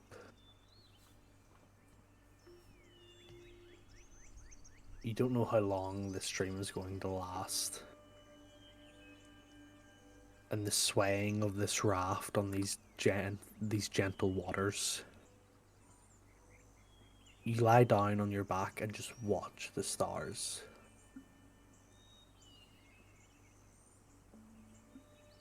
And then you hear, "It's a beautiful sight, ain't it?" And you turn to your side. And there is a female elf that you do not recognize.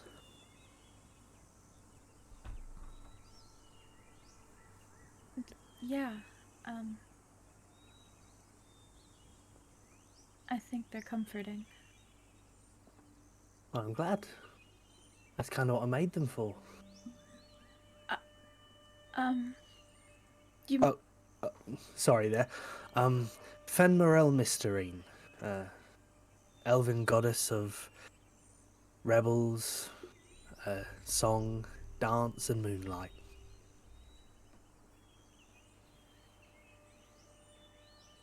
Aggressively note taking. I will send you this. Thank you.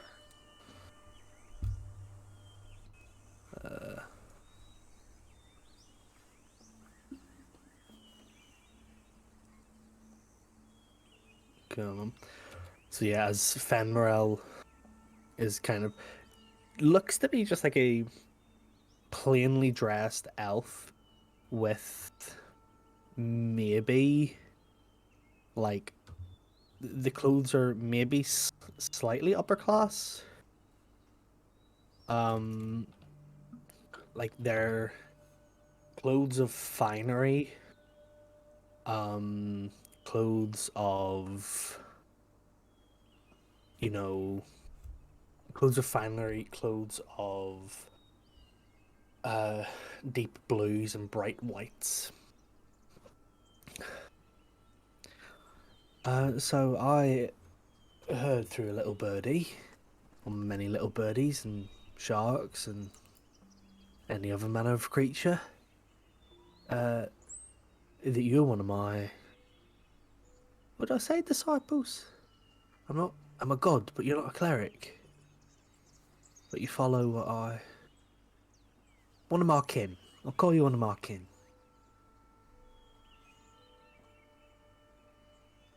And I'm going to be real with you. There's not many of you around anymore. Not many people worship the stars. So I just had to ask, why?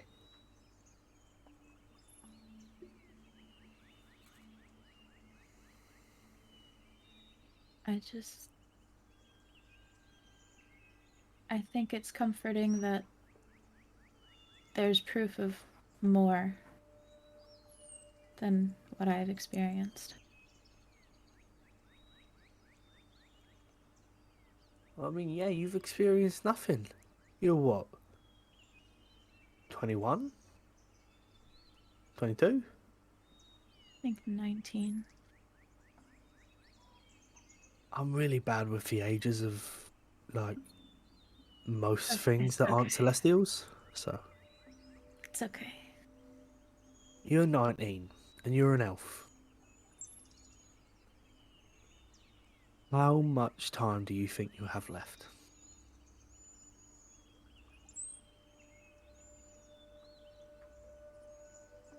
Wild guess. Probably a lot more than I want. Well, in that case, no. Uh, Elves live until they believe a purpose has been solved and provided. There's elves who, well, like me, I still don't think that my job's done. So I'll stay here, making stars. Making sure things stay bright at night. Making sure people have a moon to guide the way whenever there's no torches. If you think you don't want to go on much more, then you won't. Is that what you want? Really? I don't know. Seems easier. Can I show you something cool? Please. You watch as she reaches up and her hand covers your vision of one of the stars, and she pulls it down and that star is missing from the sky. And she turns her hand and opens it up, and there is this glowing orb of light in her hand, maybe only the size of a marble. Now, it's much bigger than that in reality. But look at that. Look at how much light is coming from something so small. Why can't that be you?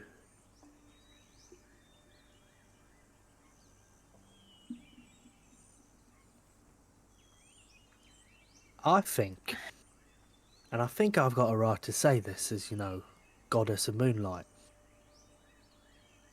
I think that you've been in the dark too long, and you think that your light can't pierce that darkness. And yet you worship the stars. You worship these celestial bodies, miles and miles and hundreds of miles and thousands of miles, hundreds and thousands of miles away, and you say they are comforting because you know that there is more out there than what you've experienced. But you'll never experience them, and yet you follow them and you worship them, and they gave you power.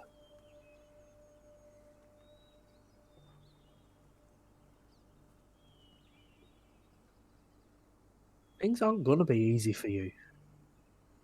They never were gonna be. That's boring when it's easy. Then you have to look for purpose. You have to look for things to make your life worth living, or else you're just gonna live forever with nothing to do. How are you supposed to find your purpose? Because that's how it feels that I have forever. But there's nothing in it.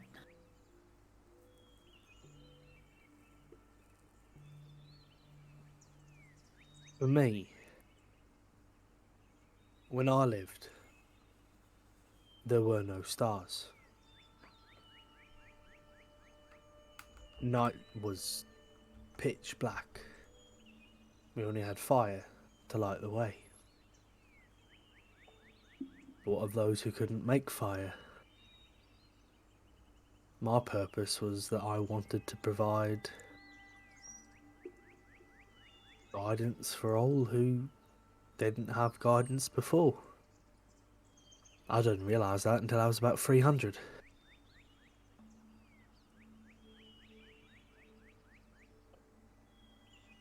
I don't know much about you. I'm not a goddess of knowledge. I know that if the stars chose you to give you their power, there's something special in you. I may have made them, but they know more than I do. They see everything. Hmm. And How did you make your first one?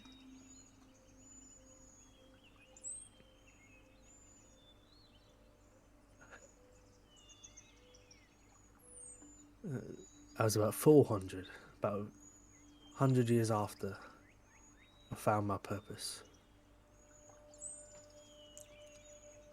And I'd fallen in love. Human fella. Humans don't live very long. But I'll tell you what, they are resilient bastards. He fought through everything that came his way. I think it's because he had a shorter life that he kind of knew that he had to make do with it.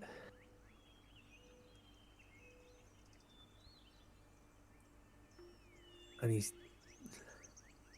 he said to me that if I was going to be the one to give light to those in the darkness, then he wants to be the stick upon which the flame is carried. That he'll take the burning brunt, and all I have to do is guide him.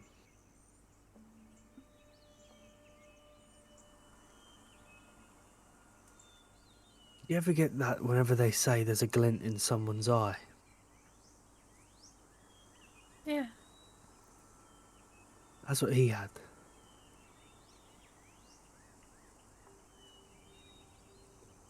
And that glint never faded. Then he got older. And I did too, but I stayed the same. As we elves tend to. And soon he was 60. Then he was 70. Then he was 74. And at 74, I took that glint out of his eye before it went with him.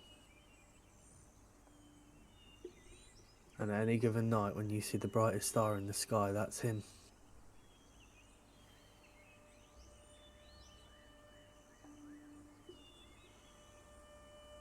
The first star I ever created wasn't a light for everyone else, it was a light for me.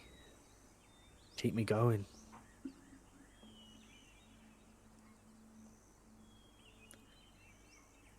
I think that's what you need. Something or someone to keep you going.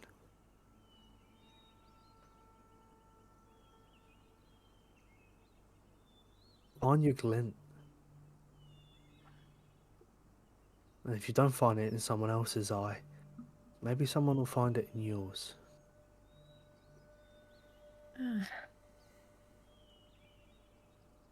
Maybe.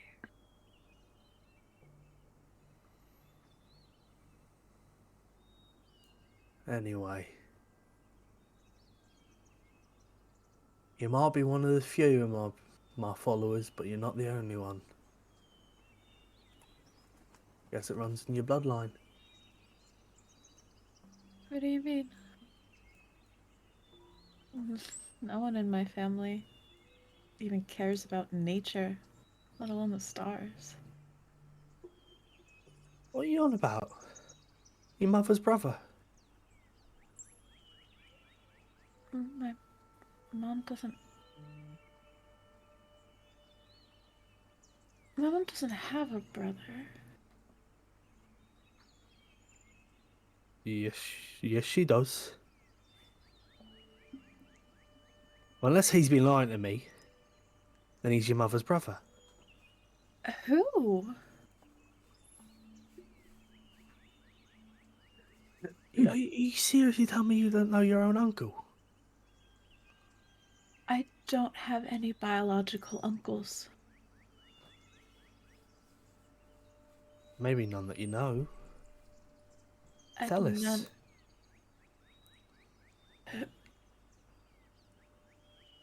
No, he doesn't go by Boulevard. Can't blame him. Yeah, Thelis Danavel. He lives up in the north of Whitethorn.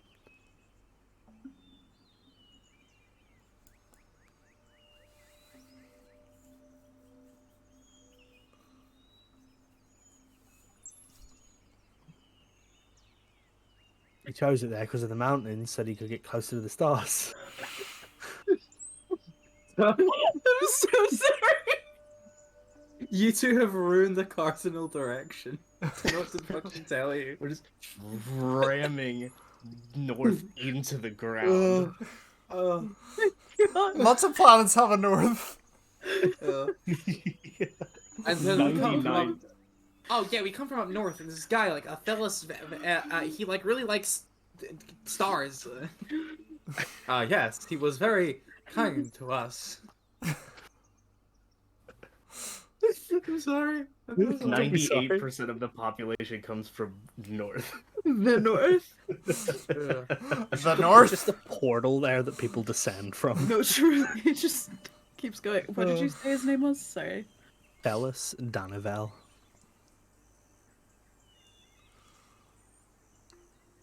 Fell ace. I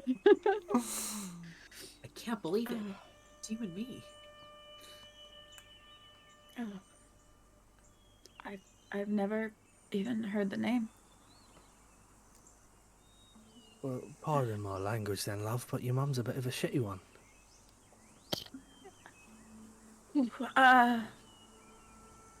Oh, I'm really Yeah. sorry. I forgot that mortals actually have like family problems.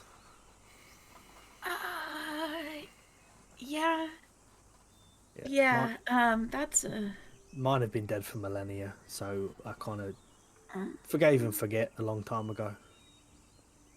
It's hard to be mad that when your brother stole your dinner, and whenever you get to have more dinners than he had days alive. So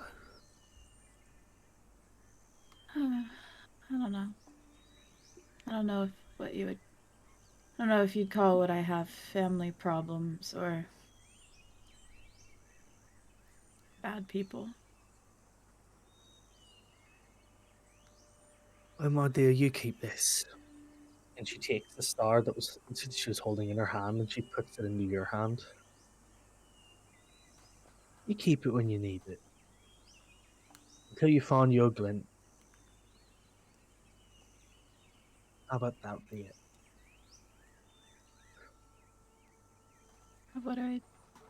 How do I take care of it? It'll take care of you. And you watch as it sinks into your palm. With no pain or unease. Just this glowing ball of light just sinks into your hand. And disappears. She'll sort of look at her hand at where it went in and look up at her and say, "Thank you. I've never really gotten a gift before. I don't usually not usually on the receiving end of people's niceties." Oh my dear, I hate to tell you this. This is still your dream. And I think you might be telling yourself a little lie there. And she reaches up to the sky, and you watch as she begins to connect dots between the stars.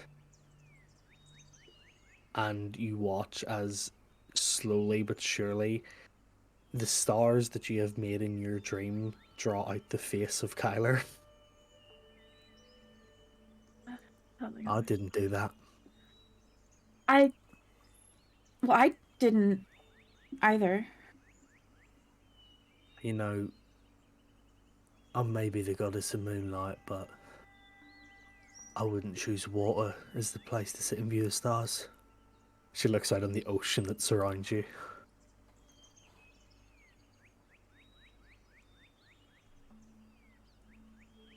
Still, what's up here? And she like pokes you in the head.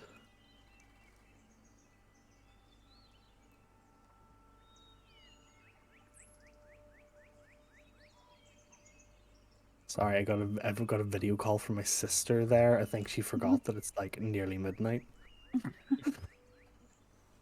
Um.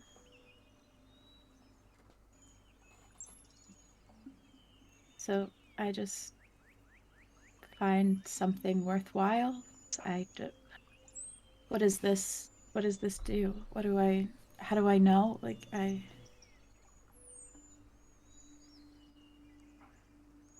I'm not a goddess of knowledge.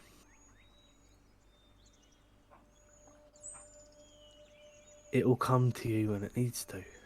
That's what they said about everything. Laugh's a bitch. Yeah? You're living in metaphorical darkness. I lived in an age where there was literal darkness. So, like, you know. Okay, so you live in literal darkness and make literal light. I live in metaphorical darkness. How do I make metaphorical light? He looks up at the picture of Kyler. I think you already have. What? You just need to learn to see it a bit better. I don't understand. What does he have to do with this? Like, crosses her legs and, like, she gets out of that kind of, like, lying down beside you, being, like, really... She, like, sits up and she yanks you up onto, like, sitting upright with her. Right. Celestials are supposed to be these, like, really mysterious. We're supposed to teach you the lessons. For somebody who follows the stars, you're fucking blind. You have found the thing that brings you purpose, and it is the thing that makes you happy away from your family. And it's not just him, it's the fact that other people have meaningful connections. Think about every time that he made you smile. Think about every time he made you laugh. Think about all the times that you've spent with these group of people that you've been travelling with, and all the times that you've felt and you've forgotten about your family.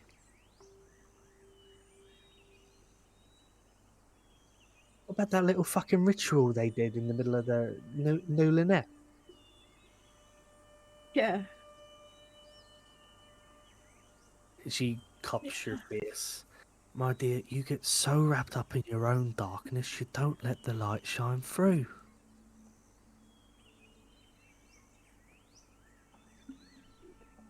So that little thing I'll give you, that'll rip that darkness away.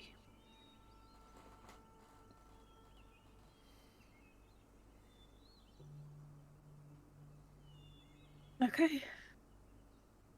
Your wealth and your purpose is not defined by the bloodline from which you come, nor the legacy that you leave on the world.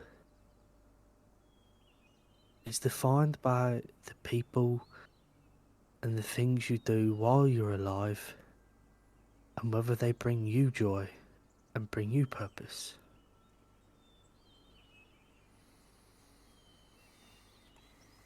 You have no obligation to leave this world a hero. But you have an obligation to yourself to leave it happier than you came in. The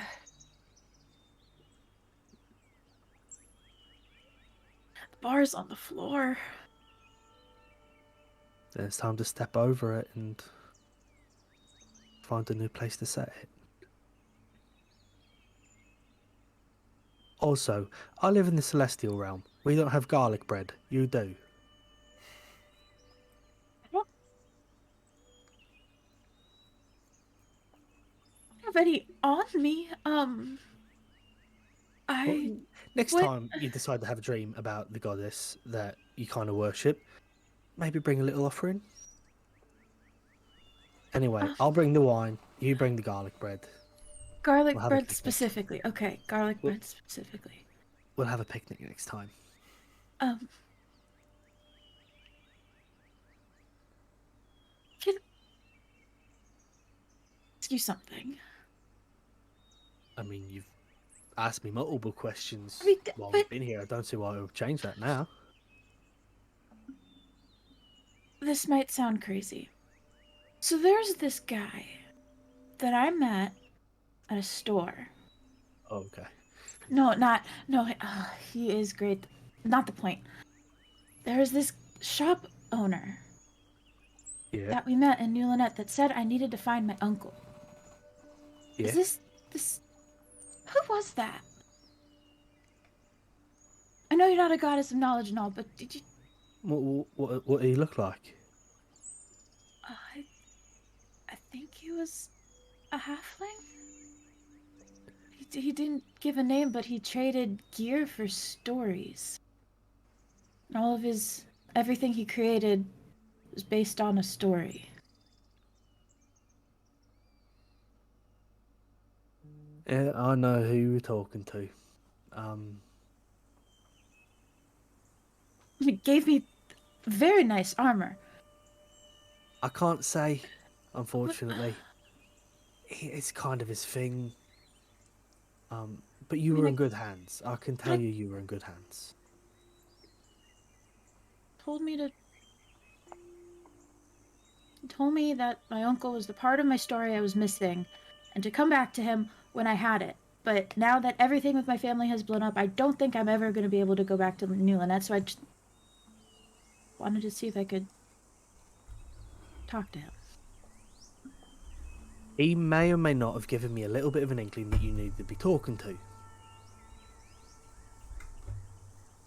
Now that you know about your uncle, who, by the way, is estranged from your family, apparently. So, I don't know. Yeah, I thought he was. I don't know how caught up on mortal stuff you are, but he said uncle, and my only uncle I know is Uriel Sabrathan, and did not know how Uncle Yuri was supposed to complete my story. I Because have no idea who that is, but oh, you're not missing anything. Okay. It just didn't make sense. Well, hopefully now it does. No, it doesn't. But You've got another uncle. It's obviously not this urinal Sabrathan. okay. Am I supposed to go find him? Isn't this what you mortals call a quest? Is this not what you do? No, usually when you're estranged from your family as a mortal, it's usually for a reason. And like you generally leave that be.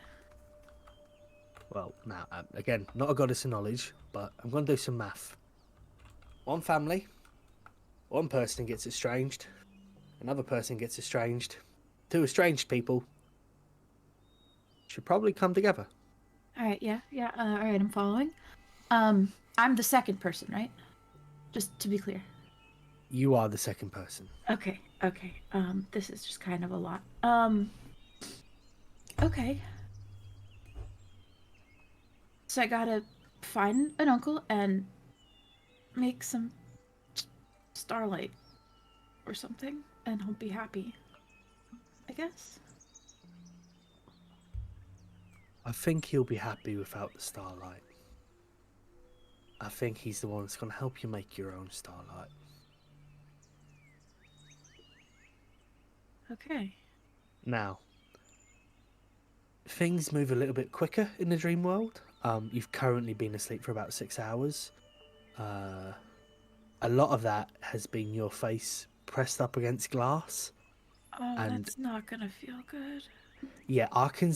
It's coming over into the dream world, and I can see your face going red. God, I hate when I do that. Okay. Well, thank you. You're welcome. Like I said, pay me back in garlic bread. How did... How do I see you again? How do I... When I need to see you, or you need to see me, we'll see each other.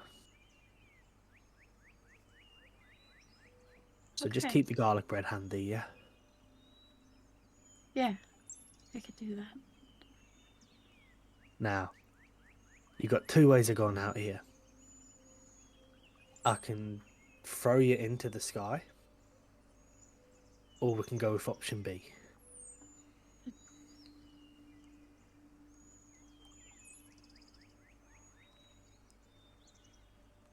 I think for the first time, Geraldine's going to put a little bit of blind faith, not only in a god, but another person, and sort of look at her and go, option B.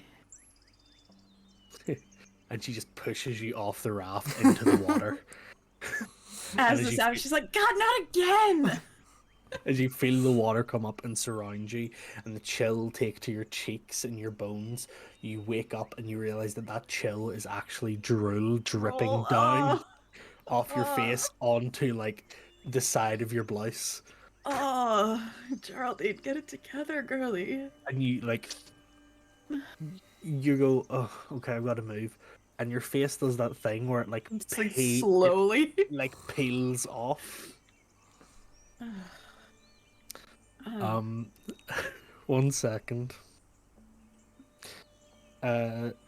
Cast heads or tails? Fails. Never fails.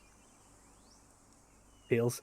And as you peel your face away, Kyler is standing behind you, having opened the curtains of the nook, and watches you peel your face away from the window.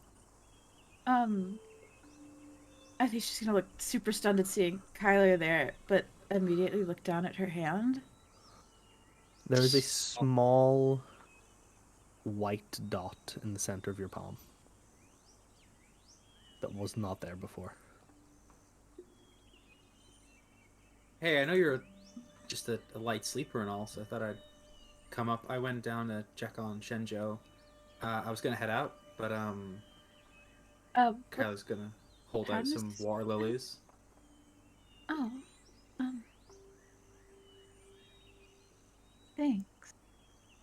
It's like 2 o'clock. I need to, and this is probably not something you'd super want. I need to go to like a sorority house today. Not fraternity? No, I'm looking for a girl in a sorority, a specific girl. Like it's not like a. I'm looking for a girl called Pyra. To do with this artifact. It Hey, is me strictly... too. Oh, you're meeting up with Geraldine Pyra? knows who like the 3 of the third years are, right? Yeah. Like would know who Pyra is. Like, oh, Kyler has definitely info dumped about them, like on like road trips. yeah. So yeah, I'm gonna go and see Earth, Wind, and Fire. Okay. Thanks for letting me know. No, I just usually you're a light sleeper. You sleep for like 4 hours. And I was like, oh, it's been 6, and like I'm about to leave. Shenzhou's still asleep, so I'm gonna swim. And Yeah. Yeah, a slightly embarrassing note: the water lilies, by their nature, kind of always point towards the nearest source of water, and they are currently all turning their head towards the drool. towards the drool. That's hysterical. I think GP's probably not even fully Registered, processed yeah, no. that. Yeah, and it's just kind of like staring into like middle space. Like I just had the craziest dream. Ooh, yeah. I think it's something in the water. Well, I was on water. Oh, Touch I with was. God. I don't really Uh, do the I got. gods thing. Yeah, first time, right? I mean, first Yeah, time's always yeah, the it's trickiest. just a bit of an attitude. I kind of liked it. Uh, okay. No, like she's just real. Like, no, I'd never heard of her. Well, I'm sure there's maybe a book here about her, or there might be a Yeah, domain maybe. temple or something. If they're I, not a water god, I'm gonna be honest, it's not really something I know very much about. Um, I remember you know, organizing a religion section, but I don't really go near it. it's a Maybe. fun read. You know, it's our first attempt at understanding the forces of the world and all that. Um, You you okay? yeah. Um, so like usually like I have these weird trippy dreams where like walls don't exist in Euclidean geometry and tentacles appear and shit. And then I saw this old blind dude who I thought was a saint, might not be a saint, might actually be the deep one. Which means that I'm technically a saint now because I'm not nuts now. Uh, and if it was him, I would be nuts. So if I wasn't a saint, so one of those. Um. Okay. Is this a religion thing then? Something like that, yeah. Okay. Thing is, I'll, right, so it's It's like just like when your you're version of asleep. maths. Yeah, like yeah, when like is sleep this like is like a thing you do or no, this is totally new, but basically when you're asleep, your main kind of brain goes boom, and then like your like base brain is like able to be your defenses are down so it can be showed images. And dreams can be like from other universes or from other god and like magic users like mortals. It's a pretty vulnerable time, which is why I kind of like the comfort of anyone who tries to look inside my brain is met with a horrifying cloud of void tendrils. Uh, which sounds unpleasant, but it's actually kind of cool. And I am just like super stoked about what he said to me. So, my, eternal mother and father and parent and grandparent and sister and brother and sibling and, everything. Uh, I'm gonna go and crash a sorority house. Uh, you're usually not allowed in those. can it's fine, isn't it? Like, I can throw rocks at the window and like get someone to. I could put Trina through the window. Trina's a girl. I wouldn't recommend throwing things out a window. Okay, I'll figure something out. I mean, I don't. I need a little one-on-one time with Pyra to ascertain her intentions, like in a macro cosmological sense.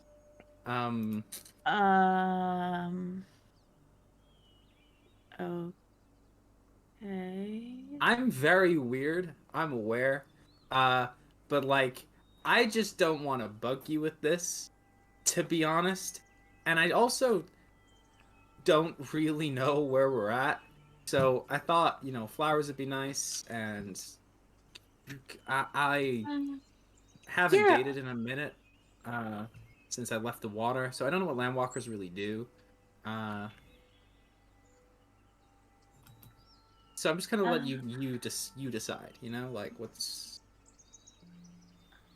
on the go for yourself.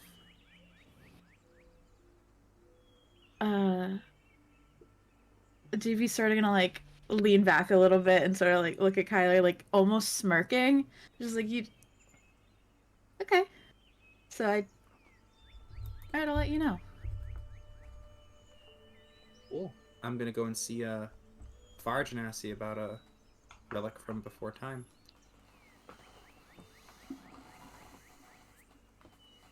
Um, oh, okay. You Have can should. fun. Oh, I- yeah, you're Yeah, totally in control here. yeah. Have a Yeah. good time. And with that awkward goodbye, as the two of you kind of, Kyler, Swish and Yeah. leave. yeah, Kyler definitely does like the, yeah. So and is like backing away, saying this, and like one foot like slips down the entry ladder to the library, and kind of goes, yeah, okay, bye, and then like swishes and goes down. GB's gonna like clutch the flowers even tighter and do like a little kind of cute little wiggle. Happy wiggles. As you clutch Yeah. the flowers tighter, you feel them move to the side of your face, and that is when you have the realization. Yeah. Oh So- god. With that going on back at the house, back in the infirmary room, the two of you have rested, gotten up, and gotten out of the ward. Madame Mercury having just simply came in, wished you guys, please don't have to come back here. That kind of thing. And then sent you on your way. As you are both walking up and out of the infirmary into the main concourse of True Arms Academy here, you both see not Professor Raff, but a slightly more casually dressed than normal, wearing this kind of brown tweed jacket, slacks, and like a mixture between what looks like brown like desert boots, maybe like Chelsea boots, and like a cream polo neck and like cream turtleneck jumper, walking across the main concourse is Avadar True Arm. Kind of looks like he's just taking stock of the building. You're not quite sure what his like actual. Yeah. What are you doing? You're not quite sure exactly what he's doing, but he just seems to be like taking his time walking through before any of the students make their way onto campus. He seems to just be in a general bit of like not fully paying attention. So as you guys step out, he doesn't like turn his head to look at you or anything. Kronk, are you okay to head back to the house by yourself? Yeah, I'll be good. Alright. No worries. Something I need to go and do. And I don't like march, but it's like a purposeful walk. To go fight a god.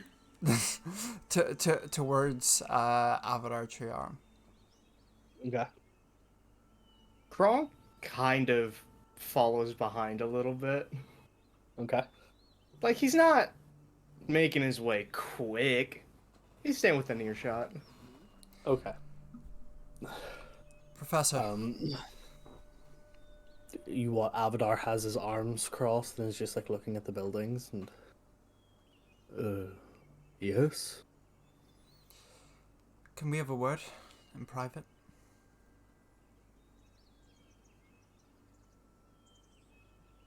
And he clicks his fingers, and you're both in his office. Kronk Kronk. goes, oh. Yeah, Kronk, you watch as the two of them just go and disappear. Oh. Alright. And Kronk goes back. There's a couple of things. He sits down at his desk and like leans back in his chair and like motions for you to take a chair. I take a seat. And what can I help you with? Well, by my count, I've just come back from a second, rather risky altercation, given the Boulevard Families Association with the Ayazarian Theocracy. which, of course, you know all about, considering before that mission we found out that you were ever so happy to help them consolidate power over 2 city-states by killing both their leaders. An oversimplification of what went down, but I understand.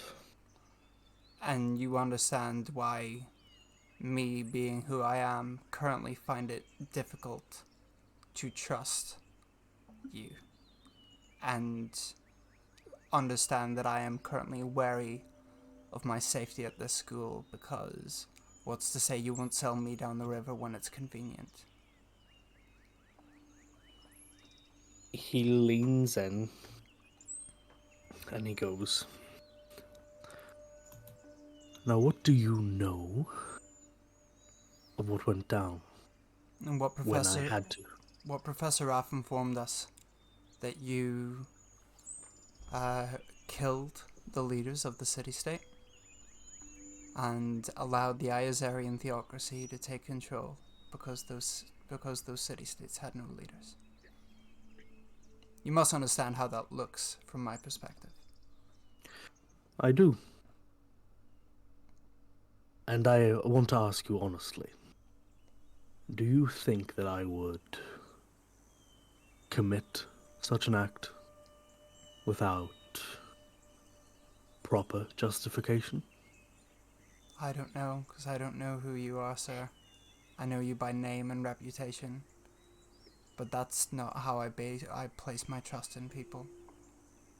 I do that by their actions, and what I have been told that their actions are. Then allow me to grant upon you a bit more knowledge. One of the 2 leaders that I took out was planning to force his people into conscription. Unwilling combatants, forced to fight if they wish to remain free. The other was so stubborn and willing that he closed the borders to his country, stopping import and export, starving his people. But because the borders were closed, they could put up a much tougher defense against the Iazarian theocracy. Siege mentality.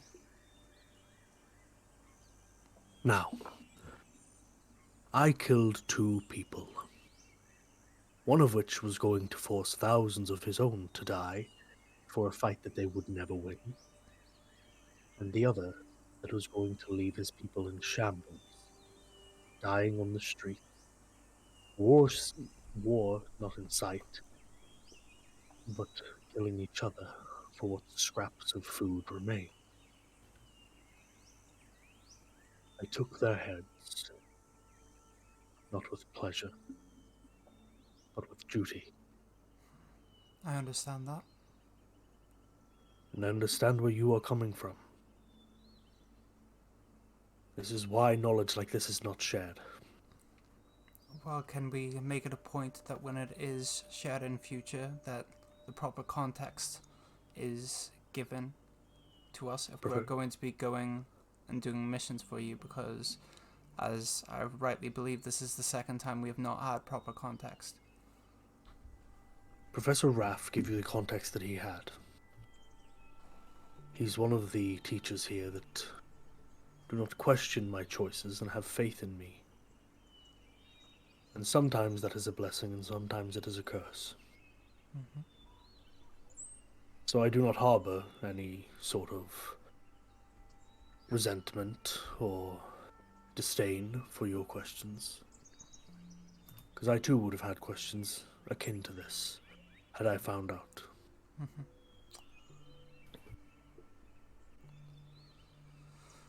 Look, sir, I will be perfectly honest, because I believe in candidacy is the basis of any trusting relationship.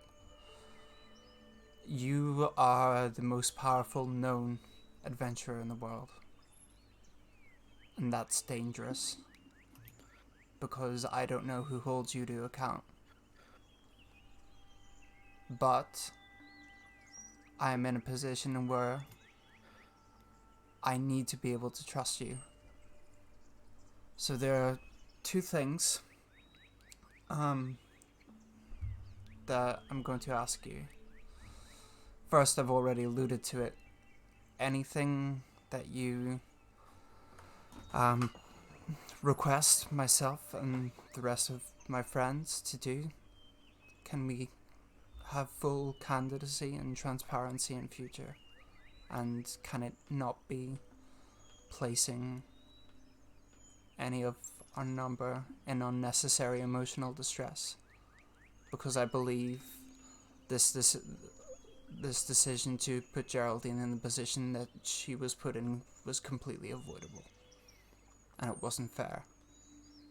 And as educators, you have a duty of care. I know I don't need to remind you of that, but that experience clearly hurt and upset her, and I don't think that was fair. You see, his face is unmoving, Mm-hmm. like unchanged emotionally.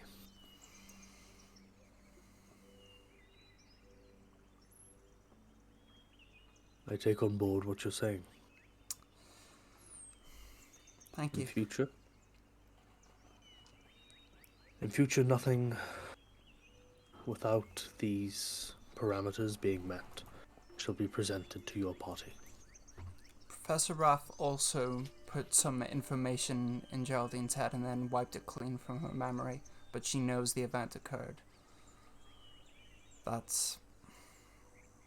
It doesn't sit right with any of us. Now, you are in your power or decisions to make decisions as you see fit. As I said, I'm not someone that can hold you to account. That is up to you. But that, again, has caused her especially some emotional distress, and I don't think that was fair. Could you message your friend and ask her if she is free currently? Okay, I text Geraldine. I'm like, are you free?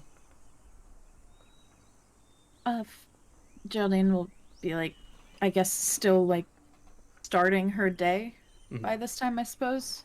Yeah. Or is this like happening at the same time, like GB and Kyler are like talking, or? This would be just after that. Okay, so I would assume she's cleaning up, getting changed, getting dressed, and whatnot, and just had plans to be in the library. So she'll text back, just crazy dreams. Just getting my day started now. Yeah, what's up? I respond back, yeah, me too. I'm in Avatar Triarm's office with him. He's asked if you're free. GB will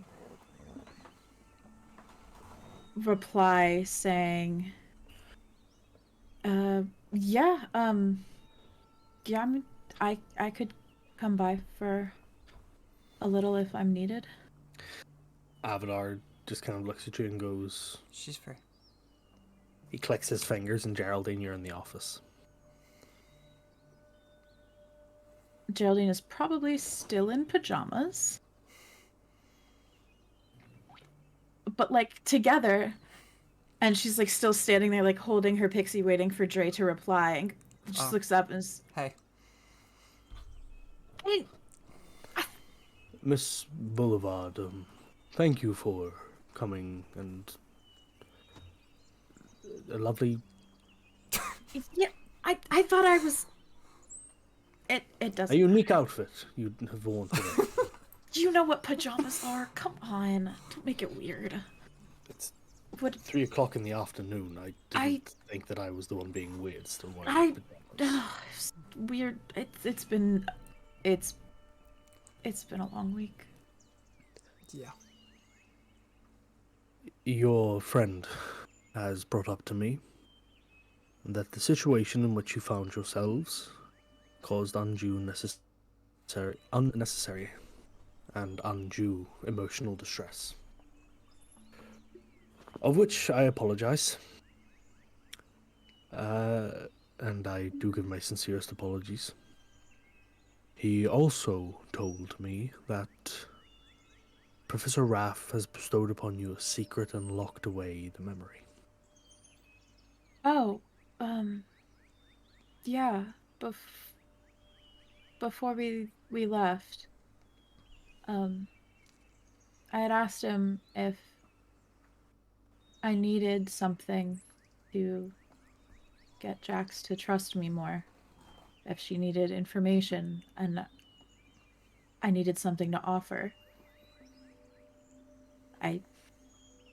Things didn't really go how I hoped, so it never came out, or I never needed it, but he told me I wouldn't remember it until the moment I needed it. So You watch as Avadar kind of stands up and comes over to you. I understand. And he puts his hand on your head and does a wiping motion across your forehead. And you're stuck with that burden no longer. The memory is gone.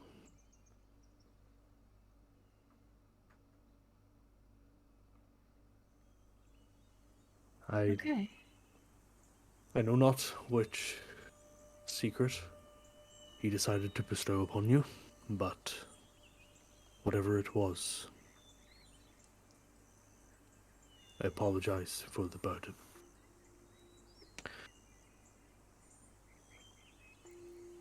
Now, the two of you,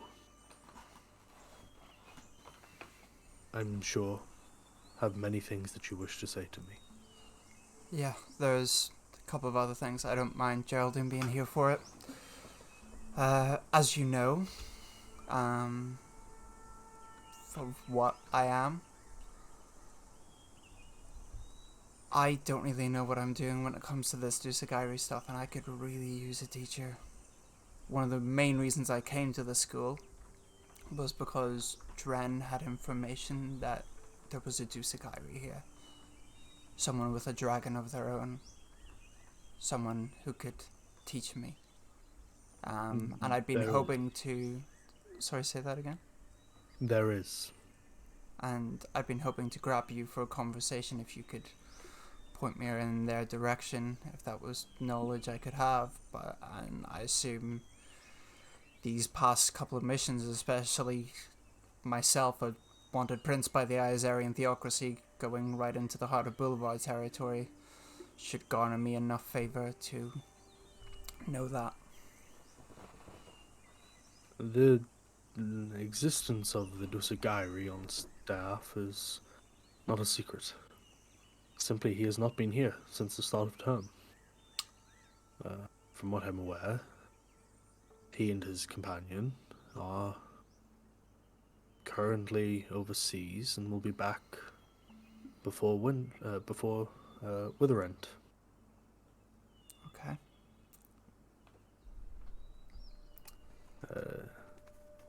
If you desire to stay in school until then I can of course set up a meeting, but until then, he has his own things to attend to. Understandable. I will at least know the tenets of the Dusagairi and what the duties are. There's one other thing. I will, of course, be happy to stay until he appears and I can speak to him. And hopefully he won't mind teaching me a couple of things. One other thing. Do you know what or who the true voice of Teal Slywalker is? I'm afraid I don't. Okay. His true voice, unless you mean that he is speaking with a false voice? It lies? I'm not sure what you mean. This is going to sound... Well, you've slayed a god. This won't sound too weird to you. I had a dream last night. and it That's was fairly normal. that's not the abnormal part. I had a dream, and my god, the mother of chaos, Tiamat, came to me in the dream, and told me what I need to get my home back and basically put a stop to everything the Theocracy are doing. Is I need to find that the true voice of Theos Lightwalker, that they are the key to making the Iazarian Theocracy crumble.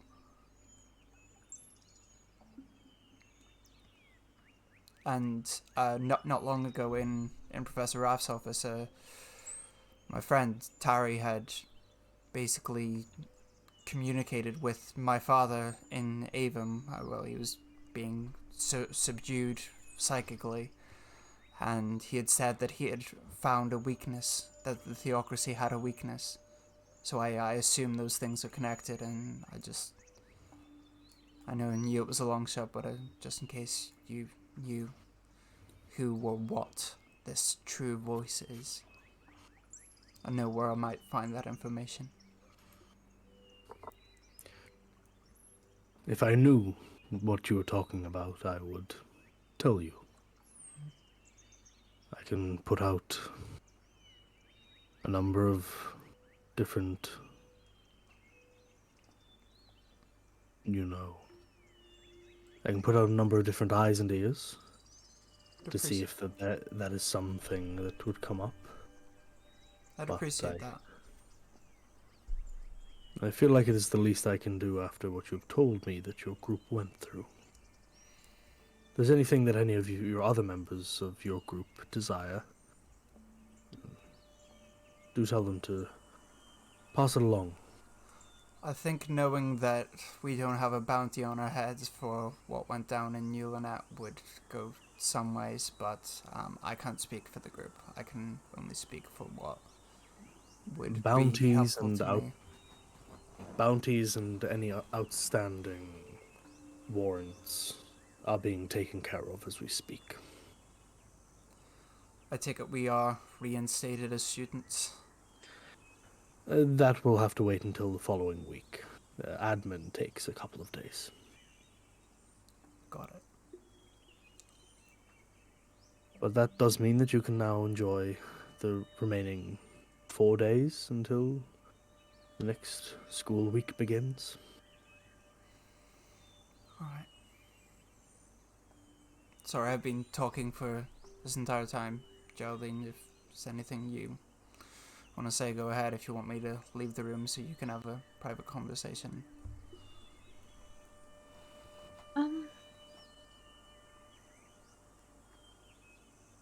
I agreed to take the mission, knowing that it would go one of two ways.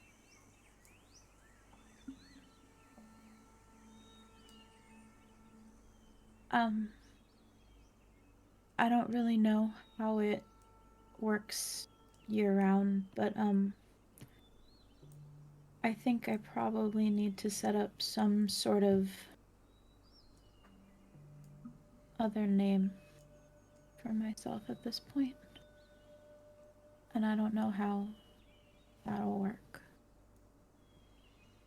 If you have anyone I could I'll put you in to. touch with one of the teachers of the rogue students. There's a class in creating a fake identity. I will provide all the necessary funding and paperwork. He will run you through everything that you need to do. Please. Yeah, I don't think there's any home anymore. Do feel free to use the name True Arm, if you desire.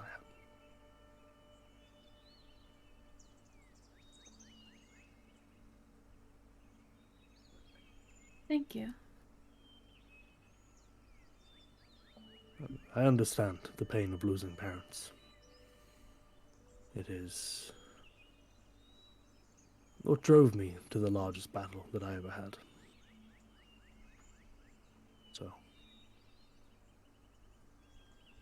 I wish I could say that you are the first upon which I have bestowed the honor of allowing my name to be used, but you are not. So, thankfully, it will not put a target on your back. Alongside this school, I fund a number of homes for children who are victims of unfortunate events. And when they leave the home, they have the choice of making their own name or taking mine. I didn't know you did that. Not many do. A great selling point. If I am to be known and be famous, I want it to be for the knowledge that I have passed on. Not for people to look at my acts and think that I did them for some sort of face value.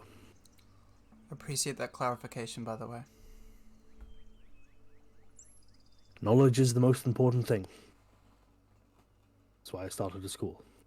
Mm-hmm. Now, you can see he kind of composes himself. And he gets back into like this slightly cocky character that you're used to him having. If that is all you need of me, then I will be on my way. Is there anywhere you would like to be sent to before I simply put you back into the courtyard of the school? Miss Boulevard, I will send you back to your house. Please. Thank yeah, you. I'll go back to the house as well.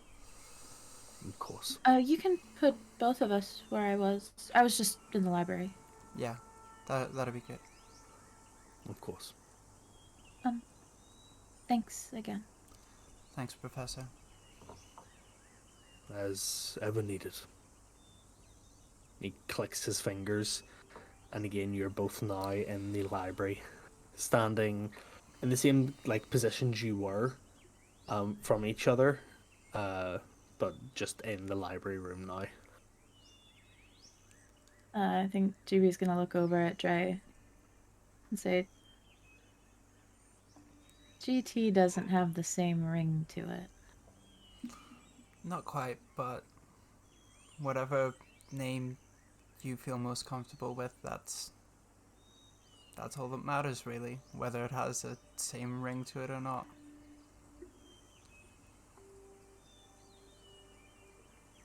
I have about 50 different identities. I'm pretty used to this at this point. Yeah, So you talked to a god last night too? Yeah, Tiamat came to me in a dream, told me to find, it was very brief, told me to find the voice of Tio Slightwalker. That was the key to crumbling the Empire via the Wait. Iazarian theocracy, and then stomped me and squished me. Oh, I got pushed into water again. Oh no, I was surrounded by lava. Oh, but mine was just an ocean.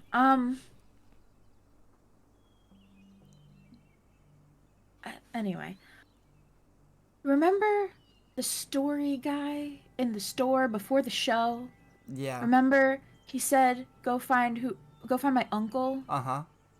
He told this god to come talk to me. Okay. Yeah, So what the fuck does Uriel Sabrathan have to do with your story? there's another one. Like There's a real another one. there's another Uriel Sabrathan? No, God, Dorisian drops dead. shocked Prince face. God, if there Take the is, easy way out. I mean, there's a lot of bad people. I knew anyone at that party. You meant another uncle. Yeah, apparently my mom has a brother that she said worshipping the stars runs in my blood. And And she called me fucking blind. Okay. Did you have something in your eye Yeah. or something? Were you trying to read No, something I- at a distance, or because No, I get like that Tyler in sometimes. the stars, and then she pulled one down and put it in my hand, and I don't know. She said I needed to make light, and I have to let it in, and I don't know. I don't really do the whole gods thing, you know? No one does the whole god thing until they do. It's my experience of it.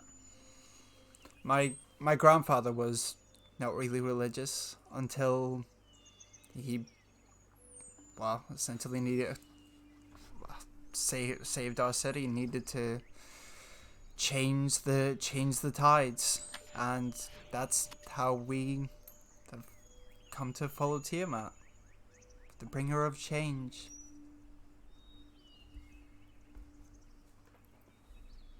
Have So- you ever heard of a god of the moon or moonlight? That's pretty. Would Drazian have heard of the specific one, being an elf? Yeah, you would have. If you've done your theological research. Mm-hmm. Sorry, getting it up here. Yeah, because there's 8 main elven gods. Mm-hmm. Althea, Arvindor, Gashian, Elistrae, Fenmarel, Kalimvor, Mistra, and Segujan. Will you send me that list? Yeah. Above the table, are those Iltanian specific gods, or are these like D&D construct gods that I've just never heard of? Iltanian specific. Okay, cool. So it's not like I need to go to D&D wiki. Okay. What did she say? What her name was? Fenmarel? Oh, Fenrir. Yeah, I know Fenrir. Well, not personally, but yes, I know of Fenrir. She guides travelers a lot. Does a lot to do with Yeah. like song and dance and hopes and dreams, and she's one of the very good ones. Not that I'm interested in, gods or anything like that Of course not. at all. Right. Are there any places for her here? I'd imagine so. She's pretty popular. We can go into town if you want to look.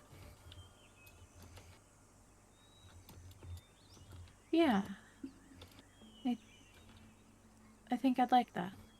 All right. I just don't want to go alone, if that's okay. That is more than fine with me. I can even get changed into my pajamas too if you'd like. No, I'll that was embarrassing, first of all. You said you were free. I didn't think you, You were in didn't ask, pajamas. hey, I'm with Avatar True Arm and I'm about to teleport you into his office for a really stern conversation and wipe your memories kind of free. You just asked if I was busy. Yeah, sorry, that's my bad. I didn't. It kind of took me by surprise that he was going to summon you. Anyway, to be honest, I was just not quite reading him the riot act, but was like said it was unfair that you were put in that position. I mean, Look, I know it was your choice. I know that you chose to do it, but you shouldn't have had to make that choice. That was my point. And I don't like my friends being put in positions they don't deserve to be in. yeah, I kind of owe you an apology on that front. They said you ruined everything. And that wasn't fair. Don't worry about it. It's all good. But it's not. It just... I think I'm we sorry. are both learning how to be people that are not governed by our experiences. And I think what friends will do is have patience when friends are learning. Yeah, I guess I should probably thank you. And Kronk and Kyler too. For getting me through that, you know. That's what we're here for. Yeah, working for Jax has always sucked. Yeah. That wasn't even that bad. Yeah. It felt rotten. And I'm not a saint, Geraldine, but that felt icky, to say the least. Yeah, I mean,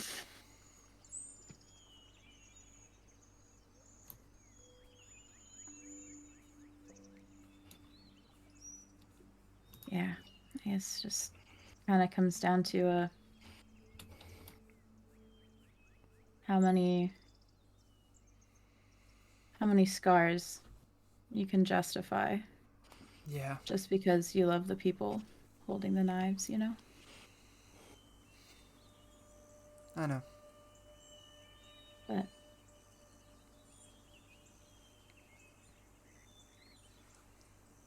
I'm gonna try to let that be my past. I guess if I'm supposed to be Geraldine Truearm. Ugh. I don't know, give it a couple of years, you could be Geraldine Crosswave. Hey! Sorry, Actually, too the, soon? the, Too the soon? cultural marriage laws of the Tritons. Let's be real. It would become Kyler Truearm. Let's be honest Kyler will become here. Kyler Boulevard or Kyler Truearm. Triton naming GB and conventions CB. are weird, and I talk about them on Table Talk, but it might be Crest Arm. CB3. Armavard. Aardvark. That's what it sounded like to me. But yeah,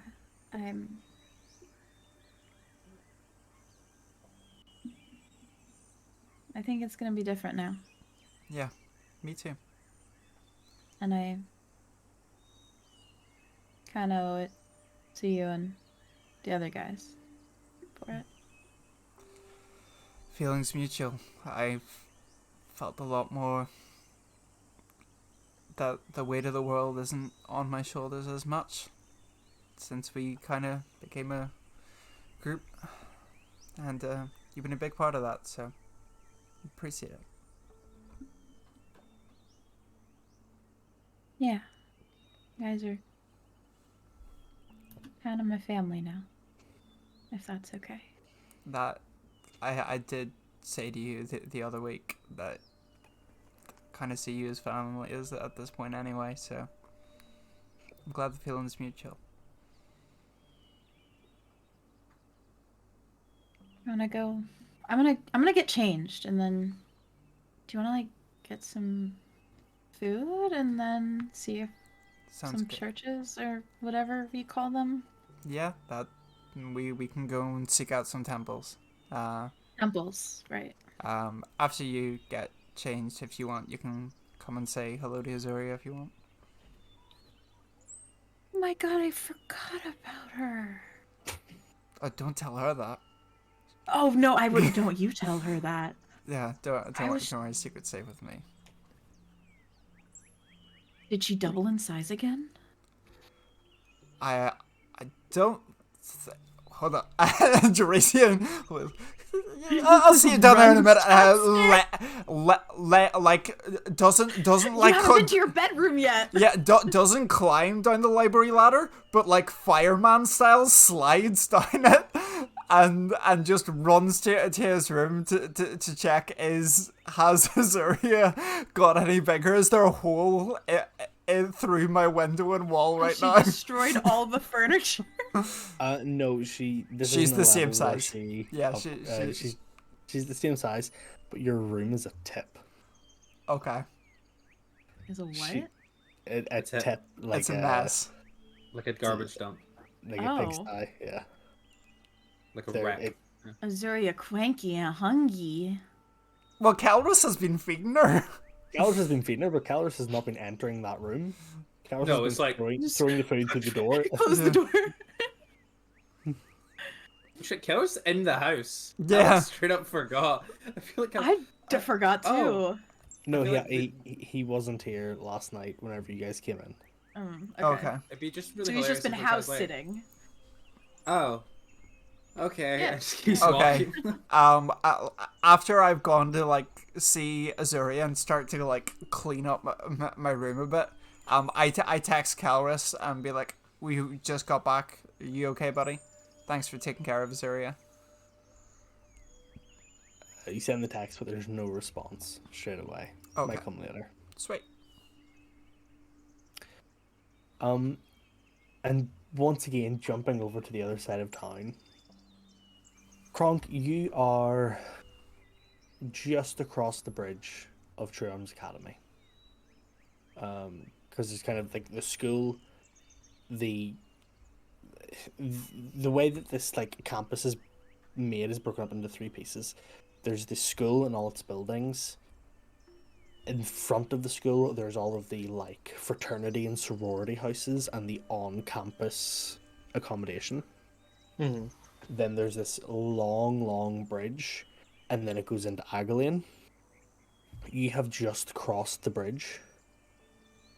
Whenever you see a jaunty shock of blue hair, blue skin, and denim walking towards you, as Tyler's like coming towards you on the street, heading by the looks of it back into True Arms. Yo, bro, it's good. How you Oh, doing, hey, bro? Kyler. Kyle's gonna go for the as Kyler approaches. Kronk hits it. It's loud, echoey. Boom. The It's a perfect good shot. one. It's like a JoJo's panel, like just the intensity.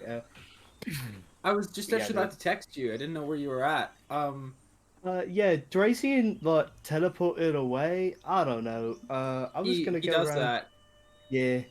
I was gonna go around. I think like 3 adventures ago, I dropped off a big hammer that was out of crystal at one of these shops, and I wanted to go see if he was done working on the hammer. Was it with the Stone Fawn people? It was with. Oh Jesus! Deepstone Armories. It was with Deep Stone Armories. Gotcha. That is a good idea. I am headed the other way though. Still listen. I mean, that hammer does sound pretty cool, but like, do you want to go meet like 3 of the most like badass girls in third year? Yeah, I would. It would do me good to meet some very badass women, I think. Yeah, they're like this little trio of Earth Genasi. Genasi. Earth, Wind, and Fire. And they're like part of like some of the top 10 students of the school. And like I actually know one of them, and her name's Pyra. And Kyle's gonna like kind of start walking and like looking up at Kronk, being like, "Her name's Pyra. She's like really ironically cool, despite the fact she's like yeah, I know, right? And I thought that rather than carry around a dangerous relic from before time, because Aris seemed like they might want to kill us over it, she could either pass it on to her old man, or maybe it'd be good for her. Because I'll be honest, it's powerful, but like my face is like really cute, and I don't really want it burned. But like she is on fire like all the time, and so is her old man. So they could wear it without being hurt, and they're both really strong. So I was kind of indisposed, you could say. So just catch me up a little bit here. So we beat up the guy. We won, right? I think I saw you stab and explode the fuck out of that guy. We did. I had to use my haste potion to like. I saw you move fast as fuck, boy. You still got That was- yours. You need to use that Yeah. sometime. It's really, it's so cool.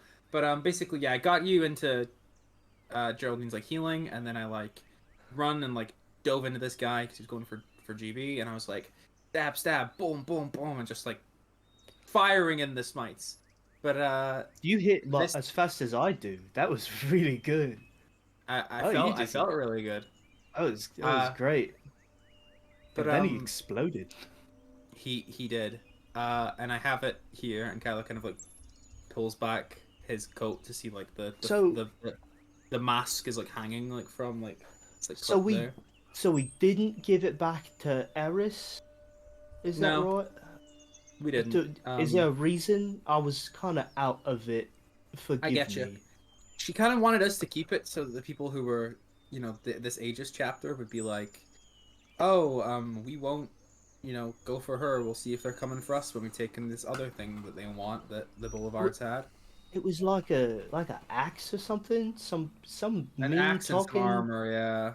All right. Something yeah, about it's- Fury, defiant, and anger. Yeah, and- so it's coming back to me. This is why I don't get mixed up in the plans very much. I just make elephants come out of thin air sometimes. That was cool. Remember that? That was pretty cool. That was I mean, awesome, like, yeah. you're a fucking hero, dude. Like, I really like the Mandem. Y'all are great. I mean, I didn't expect to really gel with so many landwalkers. You know, like, y'all Yeah. are a little weird to me. But you know, one day when I'm like, you know, a super duper uber powerful paladin, like, I want you like still on my team sometime. You know. Yeah, I don't have any reason why I wouldn't be. I suppose. Anyway, it's that one over there. It's Zai Pai Di Duda is the house. Oh, Zypie Doodah. Yeah, Zai Pai Di Duda. Yeah, it's about midday. My oh my, what a wonderful day it is outside. You know what I'm saying? Yeah, I think that is in their like motto. And so my knowledge of university culture is kind of drawn entirely from like movies and shit. So I thought I don't have a boom box, but I do have a booming blade, and I think I could make it do a song. And that would probably get their attention. Are you trying to romance them? No, I'm just trying to like Geraldine was like, I don't know if you'll be allowed in. So I was like, maybe we need to make a noise outside, or can we just knock, do you think? I feel like, look, I'm not the best at this, but I do talk to women occasionally. I think you could just knock and say hi. Statistically, like half the people I talk to are women, because I talk to everyone. Well, it's like Huh. 48%, I think, because it's like 48 too, or maybe That's it's like interesting. 45 10. It's somewhere in that kind of range. You know what I'm You saying? know? Yeah, I've never. It might surprise you, but I've never done the math on that. Hmm. Anyway, I'm team. That- I mean, that's just short of like throwing a rock through the window, and I mean that seems intentionally romantic. we could throw a rock through the. That's property damage. I'm trying to. Look, Yeah, I just. we're still expelled. We shouldn't even be here. But Yeah. Well, I mean that means we're bad boys, right? oh yeah. I mean, you know me, Kyler Cressler III, international bad boy. And Kyle's gonna knock on the door. At that point, just I'm just gonna wait, looking at Kronk like, yeah. By the way, I am going to text the group chat and just like give them like a cliff notes of what has happened. Like, Avatar's fine. He had good reason for what he did. We can trust him. We'll be unexpelled by next week. So we have the next 4 days off. Also had dreams about God. Chat to you when you get back. What's the passive GB and me will in perception time. for your phone being on vibrate through armor? What's the DC? Oh, it's quite a high DC. The Kyler doesn't hear it then. It's in like the jacket pocket, and then on metal. So like, I guess. Oh, actually, no. Then because you would it be hear lower because it's through the like against the you solid hear surface? you hear the Kronk in metal. sweatpants. Kyle Oh, looks at it. Goes, everybody hydrate and posture check. thank you. We've been Okay, going Kyle for a looks at it. while. Iced So coffee. Looks at it. Goes, Darcy's the same. cool, and throws it back into his pocket. Was like, up Drazian. Texted the Mandem group chat. Trina's like slung over the shoulder, shield just hanging there, kind of casually like leaning against the door. Not like hello, but like literally just arm against the thing, like looking at Kronk, like, yeah, they're taking their sweet time, aren't they? Maybe nobody's home. It's I like guess it is the lunchtime. middle Like- of the day. 10 seconds after you say that, the door creaks open, and on the other side, in like a big, like fluffy bathrobe with like tired eyes and like messy hair, a female genasi, a female water genasi opens the door. Hello? Hey there, Hello. and common. What's The- up? The party was last night. You guys missed it. I'm like super bummed about that. I'm actually here on like business. Is Pyra home or any of her party members? I'm Kyler, Crestwave, the third, and this is my good buddy Kronk. We're two of the Mandem, the first year's hottest track. Hello. Good to meet you. You might remember us from the big fight with the Galestorms. That was us. Yeah, I remember. I didn't go to the fight, but a couple of the other girls did. Yeah, I heard you fought guys on a did well. turtle at a party. We also threw that big rager. Like, a You couple remember weeks that ago. big party? You probably all- invited. We also threw a party on the same night. So Oh man. Cool. Yeah, I mean, this Um, is cool. if you guys wait here for like 10 seconds, I'll go see if Pyra, Ani, and Manaz are in their room. You're the best. Thanks so much. And she closes the door.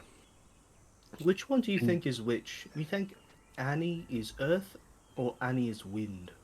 Oh, Annie Aura is an Air Genasi, and Manaz Oh. is an Earth Genasi. If I you were don't know if it ever was like they- wondering... Oh, go ahead. I don't know if Mhm. they like deliberately made themselves a group, or they just I don't know what happened there. Sorry, were you saying, Kat? Like, if you've ever wondered what 20-year-old Cat was like, that was it. That was it. You, all.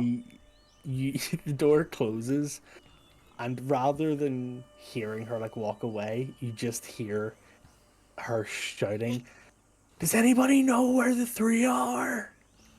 And then there's like a collective, "No."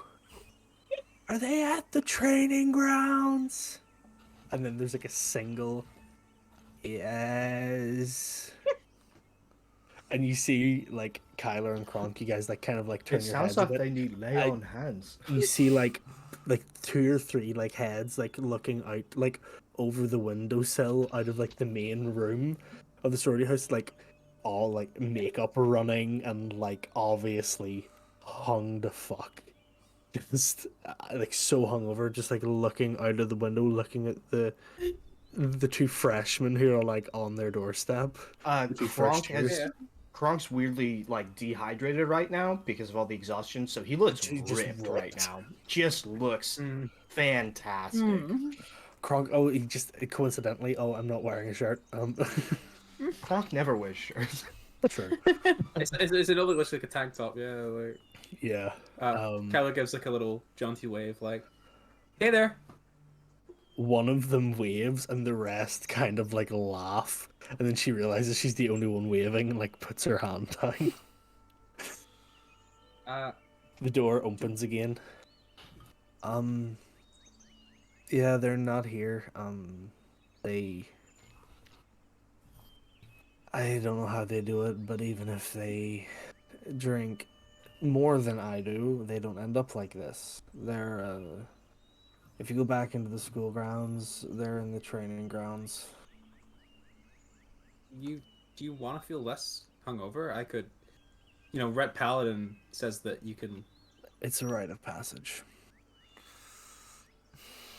Oh, what's the word? Fogging. Sure. Misting. Miss. Okay.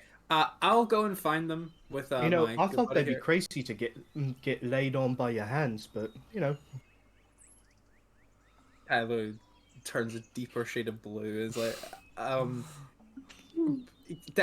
mean that was Fogging. it's the technical term. Come on, Kronk. Kyle's gonna it was be great like, to meet you. You look great. Yeah. Bye bye. Kyler says farewell in an Aquan and just tinks and starts walking. There's definitely one or two of them who kind of like shout and cheer as the two of you walk away, but like from the different windows at the front of the house. They're kind of, whenever like the third years are a lot more confident than the first years, that is the attitude. They're like whooping and cheering, and like shouting like bye, wave to us, say bye, like stuff like that. Just trying to be that kind of attitude. Kronk plays Yeah. along very well. Yeah, I think they both do. I think Kyle's also like. Kronk takes Yeah. off his jacket and like swings it over his shoulder and like flexes his. The shoulder back blades. muscles, Yeah. insane.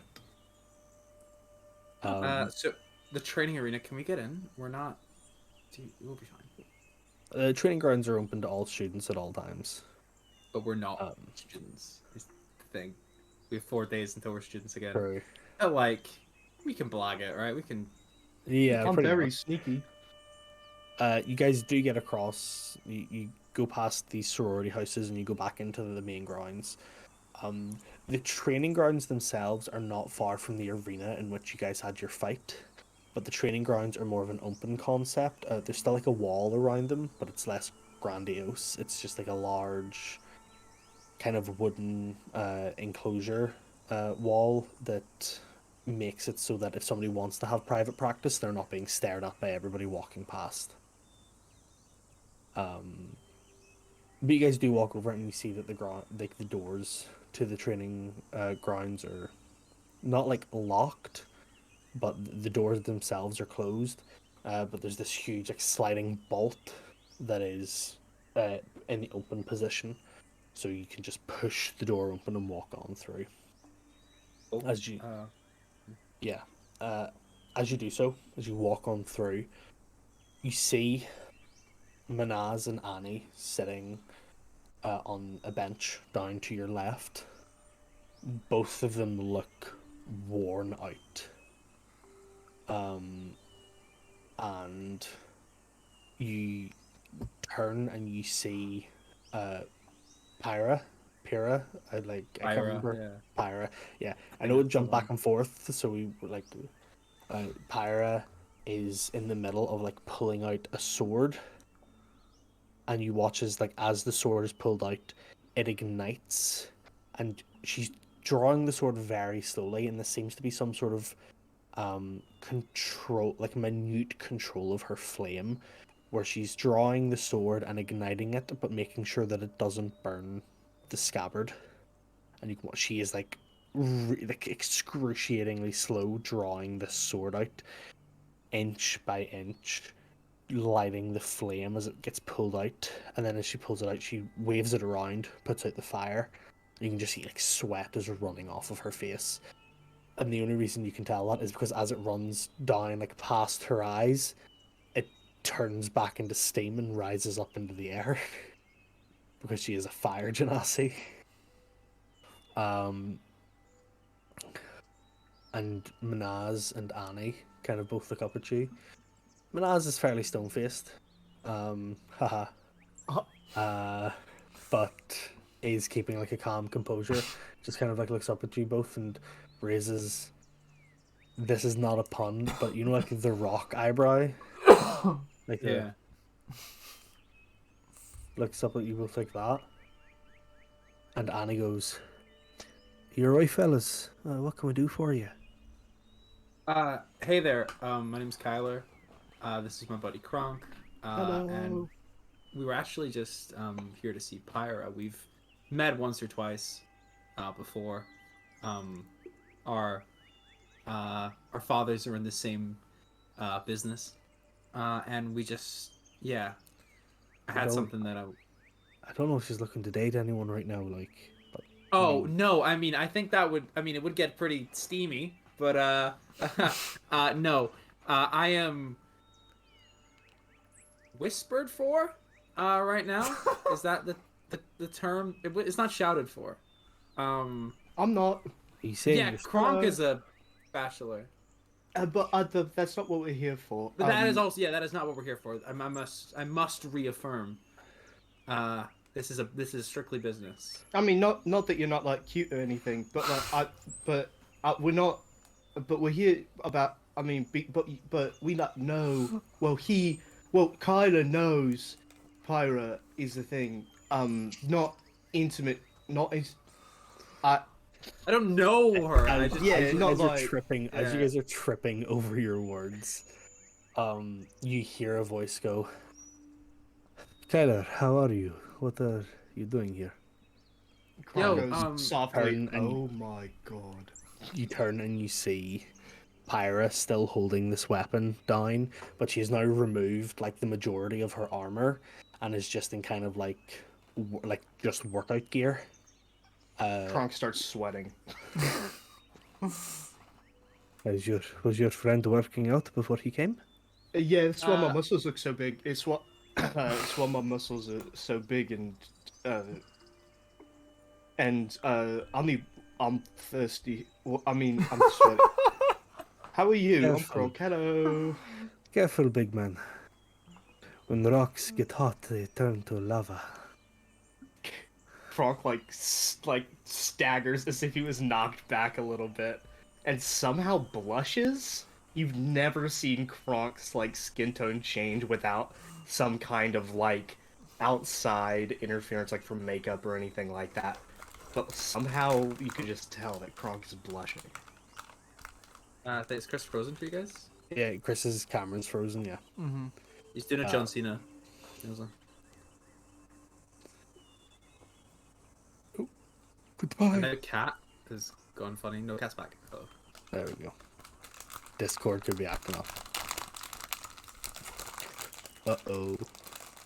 Maybe put us on the deals. Until Yeah, we... I'll put us on the deals for a moment. Hello? Hello. Oh no. But as Kronk is stunned, Pyre looks to you, Kyler. So what are you? What did you come for? Is everything okay? We've lost cat. Oh my god. Yeah, nothing's like wrong. Basically, I was on this quest. I don't know if you noticed, but we through this rager messed up Thunder Gale Storm and then kind of got sent on this quest. Do you mind if like we well, I mean, not that I don't trust my friends or yours, but can we just talk one on one? Would that be okay? Anything you can say to me, you can say to them. I trust them enough, with my life. I respect that. Likewise, but Kyler reaches into his jacket and pulls out the mantle of the Firebird. It's like we fought a very an average warrior with above average capabilities because of this item. It's something people want, and it's something that I don't really want to leave with someone who can't get the most out of it and who can't defend themselves from other people that might want it. So I thought either Vupri would want it or you would. It's called the Mantle of the Firebird. I mean, it doesn't really go with my aesthetic, and also it has this like secondary effect of like burning the person wearing it, but you are literally fire, so it probably wouldn't do too much. I think I'm pretty stocked up on magical items. Is there a reason you just wanting me to take it to keep it safe? It's it's very powerful, and you're also a powerful fighter. You're like, you could thwart this guy, I'm sure. It took pretty much everything we had to take him down, but I feel like if you were in possession of this, you would be stronger, a lot stronger than he was, and a chunk stronger than you are now. And someone told me that children could surpass their parents, and it could help you along there. Try it, and if you don't like it, I'm sure you could figure out a way to keep it safe, or you could return it to me, and I could find somewhere else for it. But He reaches out with the sword and puts it on the end of her sword. you know, If I'm going to be stronger than my father, Jesus shit. Sorry, guys. No, but same. if I'm going to be stronger than my father, then I'm going to do it without the aid of any fancy weaponry. My strength is one that comes from me, nothing else. And she, still carrying it on her sword, takes it over to her bag and tips it in and closes the bag. I will make sure it gets to him to stay safe. Kronk finally recovers. Yeah, Kronk, you've been in a daze since she said about when rock gets hot, it turns to lava. So you finally come back around whenever she's tipping the mantle of the Firebird into her rucksack and is tying off. Kronk comes back and goes, well, that makes sense, because you make me feel like I'm melting. What? Oh, Are sorry. you still I falling You ever behind a bit, big guy? it doesn't happen very often.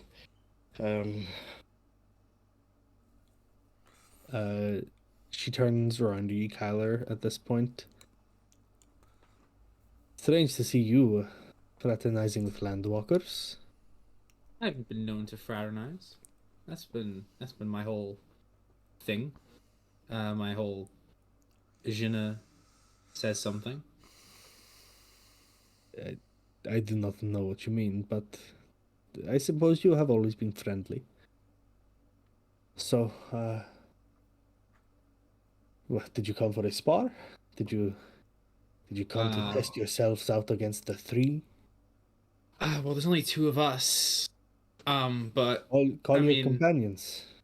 Kronk is like, oh my god, yes. I mean, we could do a little 2-on-2, or I could call the rest of the man down. Sure. Bring them my way. I want a fight. I want to fight. I want to fight. I want to fight. Buddy, I don't think this one's gonna go our way, but As if any of the other fights I've been in have gone my way. You know what? And you watch as Vipri kind of not Vipri, that's her dad. Pyra turns to the girls. Armor off. We make it a fair fight for them.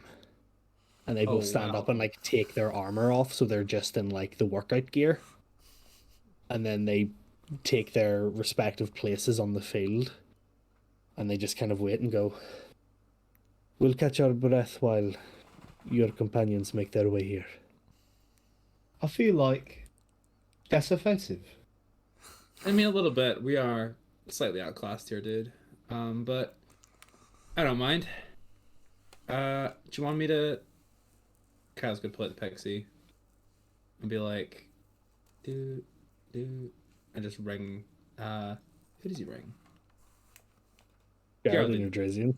Yeah, I was like, Geraldine. That's me. Neither. Aris.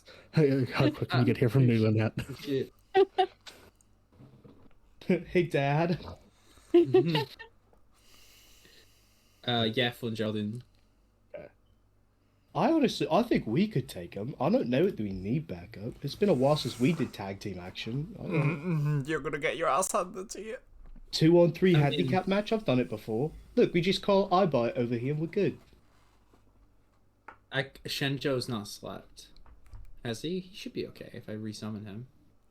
I mean, does Geraldine pick up? We are still right. Yeah. Yeah. Geraldine. Well, I guess she's getting. Geraldine panics to pick up as soon as she sees the name. I guess she would be like getting ready to like go into town with Dre, but yeah, she'll pick it up. Hi. Hi, you guys busy? We just saw Avidar and now we were gonna go. Oh, in Avidar, is it? Okay, right. That's where we're at now. Oh, so you guys are kind of tired? Oh, okay. No, that's cool. That's all right. I was just getting dressed. We were gonna go into town. Is everything okay? We were gonna try and fight 3 of the strongest True Arms 30ers. If you guys wanted in. It's not like with Thunder. It's not like a grudge match. It is a friendly spar, like with sanctions and whatnot. But if it was something you guys were interested in, Kronk is really keen to go. So I'm probably gonna have to call in Shenjo or something. But I think iBite would do great. I thought you were IBite? going to a sorority house. Yeah, a sorority house at True Arms Academy. Yeah, but why Pyra's are you? really cute. Do you want us to? Well, where are you? We're at the the big arena, like not the big arena, but like the training arena. Oh, like the training grounds on campus? Okay. Yeah. All right. I'll give us a minute. And GB will hang up. How far away is it from the house to the training grounds? If you guys hop on Shenjo, you're only about 20 minutes away.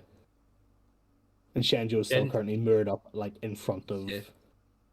And Shenjo, I would say at this point has learned to listen to you guys to like a certain degree, as long as nothing you say like directly opposes something that Kyler has told Shenjo. Shenjo Gotcha. will generally like give you guys a lift if you need it. Okay. Well, all of GB's armor is still in her bag, so I guess she's just gonna like put on what she would wear on under her armor and like grab her bag and run downstairs to get Dre to go to the campus. Be like, Dre, who's currently change of plans. We're gonna go. Kyler just called that we're gonna go. I think we're gonna go fight Pyra. I don't. As in Pyra. Yeah. As in third probably year the fire probably- genasi Wrath of the Inferno Pyra. Probably Pyra. the other two as well. Yeah, we're going to the training grounds. So let's just. Oh, what the fuck has Kyler gotten himself into this time? Kyler, this don't really know. is just like the Boku no Hero, like where Yeah. Lemillion is like. Yeah. Yeah, Try it's with me. the fucking the Just million gonna lay episode. everyone out for an entire episode? No, really. I mean, we don't even need to. Are we just gonna go any roll initiative Take my arm and up. Hit me. go on? Just hit me. Try to hit me.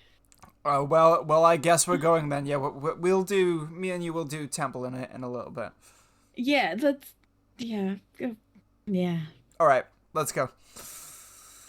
So we'll. Drazian is still in full armor, by the way, because Oh. unless he is sleeping, like this is what Drazian wears. GB is like barely put together in like athleisure. Like no armor on yet. Like, Kronk is stretching, and he's like, "All right. So, if there should there be any like ground rules? So I'm a grappler, and I don't know if like you want to restrict anything. I don't want to make you uncomfortable with any of my grapples." He watches Manaz, the Earth Genasi, kind of goes, I am okay with this.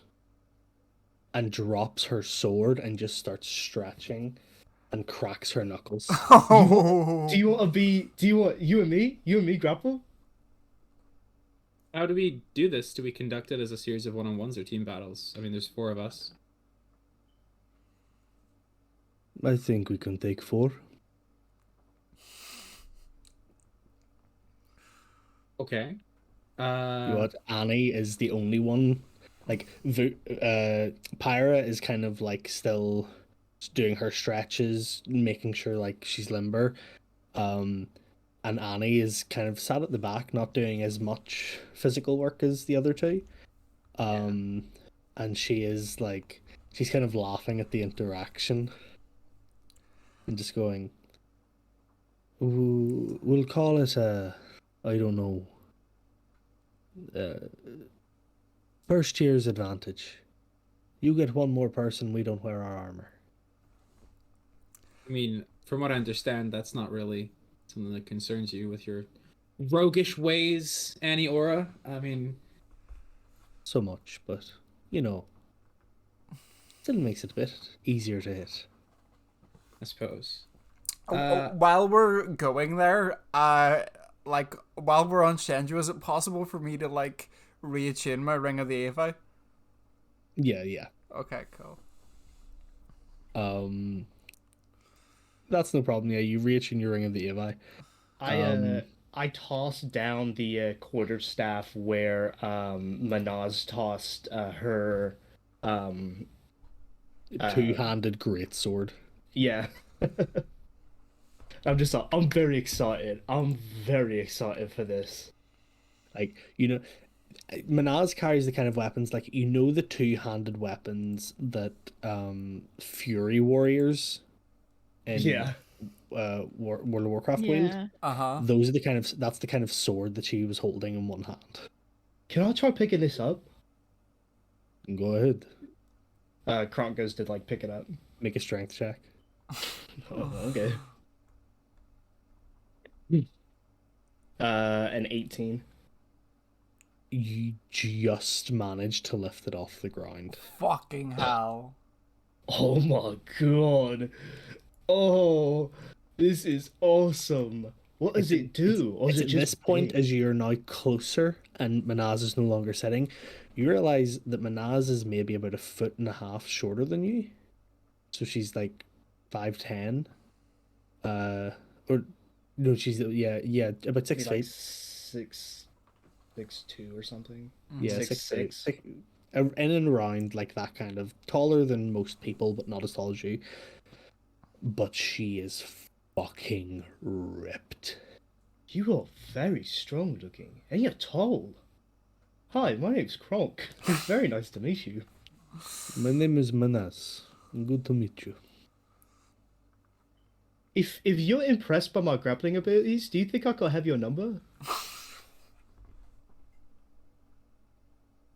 If you can hold me for 12 seconds, you can have my number.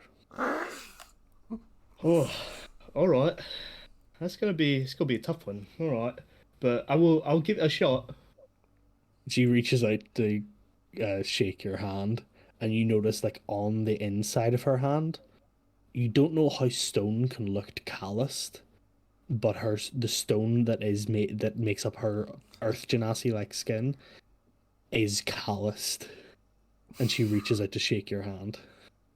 Kronk definitely shakes her hand. It is a crushing grip. Kronk is thrilled.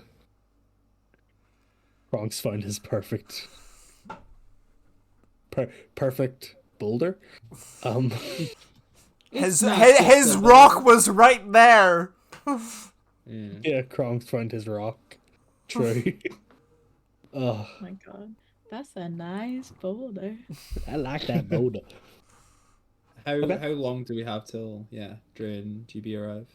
I'd say that you guys probably have about 15 minutes, so if Kyler wants to, like, quickly run and, like, pull up, like, previous footage of these guys' fights, and, like, Kyler is Rain Manning it in his head. He's like, right, if I need to, I'm not a match for her physically, I'm gonna have to use that thing.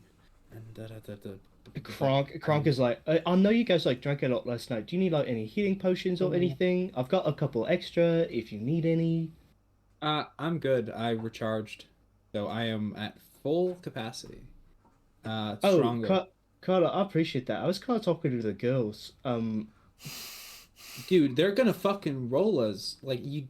I want to Like, be polite. I'm a proud adventurer. I know one day I'm gonna be number. This will not go our way. Nobody takes off their armor who is not ready to fucking roll you. Like, And I'm so excited for it, Carla. I cannot explain. After this discussion, a couple of minutes later, Geraldine and Drazian walk in. Right, Cresswave, what have you gotten yourself into this time? An exhibition match with like 3 of the best students at True Arms Academy. So like, this isn't another grudge match? no, like peace chill. Okay, Well, cool. Hang on. warm, Real but quick. like Can I have tried to like kept shaking Manaz's hand for 12 seconds? Oh, she pulled away to continue going and like stretching. Oh, dang. Trying to be slick with it. Alright, what are ground rules? Magic, yes or no? yeah. So magic the is field's good. warded, kind of like the one in with Thunder, but it Oh, should sweet. pull us out Cool. at a safe point. It shouldn't be lethal. Cool, so I don't need to hold back. Whoa, No, like we the- could. The training grounds are magically enchanted to be able to regenerate their structure after a fight. Same as the arena. Perfect. We're used to that then. Yeah, Professor Falkenhoof did it, I'm sure. So we fight to unconscious, not to death. Yeah. All, Yeah, probably not to death. I feel like we're pretty outclassed here, so I don't know that I'm ready to die right now. all damage should be intended as non-lethal. If that damage comes from a spell, then we do have healing capabilities on hand. And she kind of points over to this little red box that's like break in case of emergency, and it's like 3 healing potions. Perfect. I've got a couple of pots on me in case we need extras anyway, so... We just Yeah, have a I minute have. I can heal too if needed. Okay. We we can just- go. We can take this one of 2 ways. We go until everybody has fallen, or until only one member of each group stands. So if 2 of us fall, you win. If 3 of you fall, we win. I feel like can we what do you guys think? I think last team That could- standing. Yeah, last team standing. There should be people on hand, and you know the fields should protect us, so I don't mind. We will give you as much time as you need to place yourselves and work out a plan of attack. Frank They- is giddy, just like kind of like dancing around right in front of Manaz. They actually go in, like they take up a formation and they go, "This is where we will start. Continue your cool. plans knowing this." So Frank kind of like sets out his hands and goes, Whatever you guys are doing is fine. I just want I want to wrestle Manaz," and like puts out his hands and like the the starting test Yeah. of strength that that goes on in wrestling. Frank is gonna go for Manaz. Geraldine, you should stay away from Pyra because fire versus plants generally goes to fire. Plus As everyone's talking, GB is like pulling her shit out of her bag to like try to like get dressed for this fight, and like accidentally pulls out the wrong armor. Like, oh, not Geraldine, why are you pulling almost- out your pajamas? No, like Again? Oh, Chris, you weren't here. GB's got some rank armor in her bags right now that's probably cursed. Carefully avoiding the axe and like trying to find her armor, just like tossing things on the ground, trying to get dressed while Kyler talks. Put me! Put me Great. down. yeah. What You I'm gonna cuck. say, you cuck. What I'm gonna say is we're going to end the session there. Uh-huh. I am going to give you guys the layout of the map, details about each fighter, and an entire week to plan your approach. Can I just Okay. say like a couple things in character that Kyler actually knows just before we wrap? I was like, yeah, GB, stay away from like the fire. Pyre can also do this like big explosion thing. Like I think it's like once a day. I don't really know, but fire is like her whole thing. She's very good at just blowing shit up. Dre, don't go for Yeah. Annie because she's resistant to like electrical damage. She's an air genasi and she's a rogue, which means that like big area attacks are just not very good. Pyra's probably my best bet. I can mitigate the fire damage at least. Pyra's a the little bit. toughest. Yeah. So you and me can go for Pyra. Good. GB goes Annie, and Kronk is fighting Manas. Okay. Sounds like a Wrap plan. up, move on. If it were so easy. I've got a couple of new tricks as well that I've been dying to try out. So we'll give it a go. Cool. Yeah, that's what. Yeah, go ahead. To say. In character. Okay. If that is everything, then that is where we're going to call it for the week. Like I said, I'm going to give you guys everything that you need so that, like the way they have said, take as much time as you need to plan. You guys can sit and text about this during the week and come up with wombo combos, do whatever you want to do, because this is going to be a hard fight. Okay. So, yeah. Thank you all for joining us. Yeah. I've already built Pyra and Annie, so I know what they how tough they are. So yeah, we're getting rolled. Oh, these are cast builds. I was gonna say They are cast builds. they're what, level 10s? 12s? They're 10 right 10s. now, I'm sure. Yeah, And- it's going to be 2 cast builds and a mux build. So, Yeah, because Pyra's what, a fighter? Pyra's a elemental endowment firefighter, which is a A firefighter. if you will. I hardly know. And- Anyway, Yeah. right, who Annie will we read is- into? Perception Studio or Live. So Before we give away too much. yeah. yeah. Right, Perception to Studio or Live. Guys, thanks very much for coming. Thank you, raiders, for raiding in earlier. Big shout out. Thank you very much, guys. We will be back here on Friday for On the Case with Your All Innis. No table talk this week. This coming week. That'll be following week.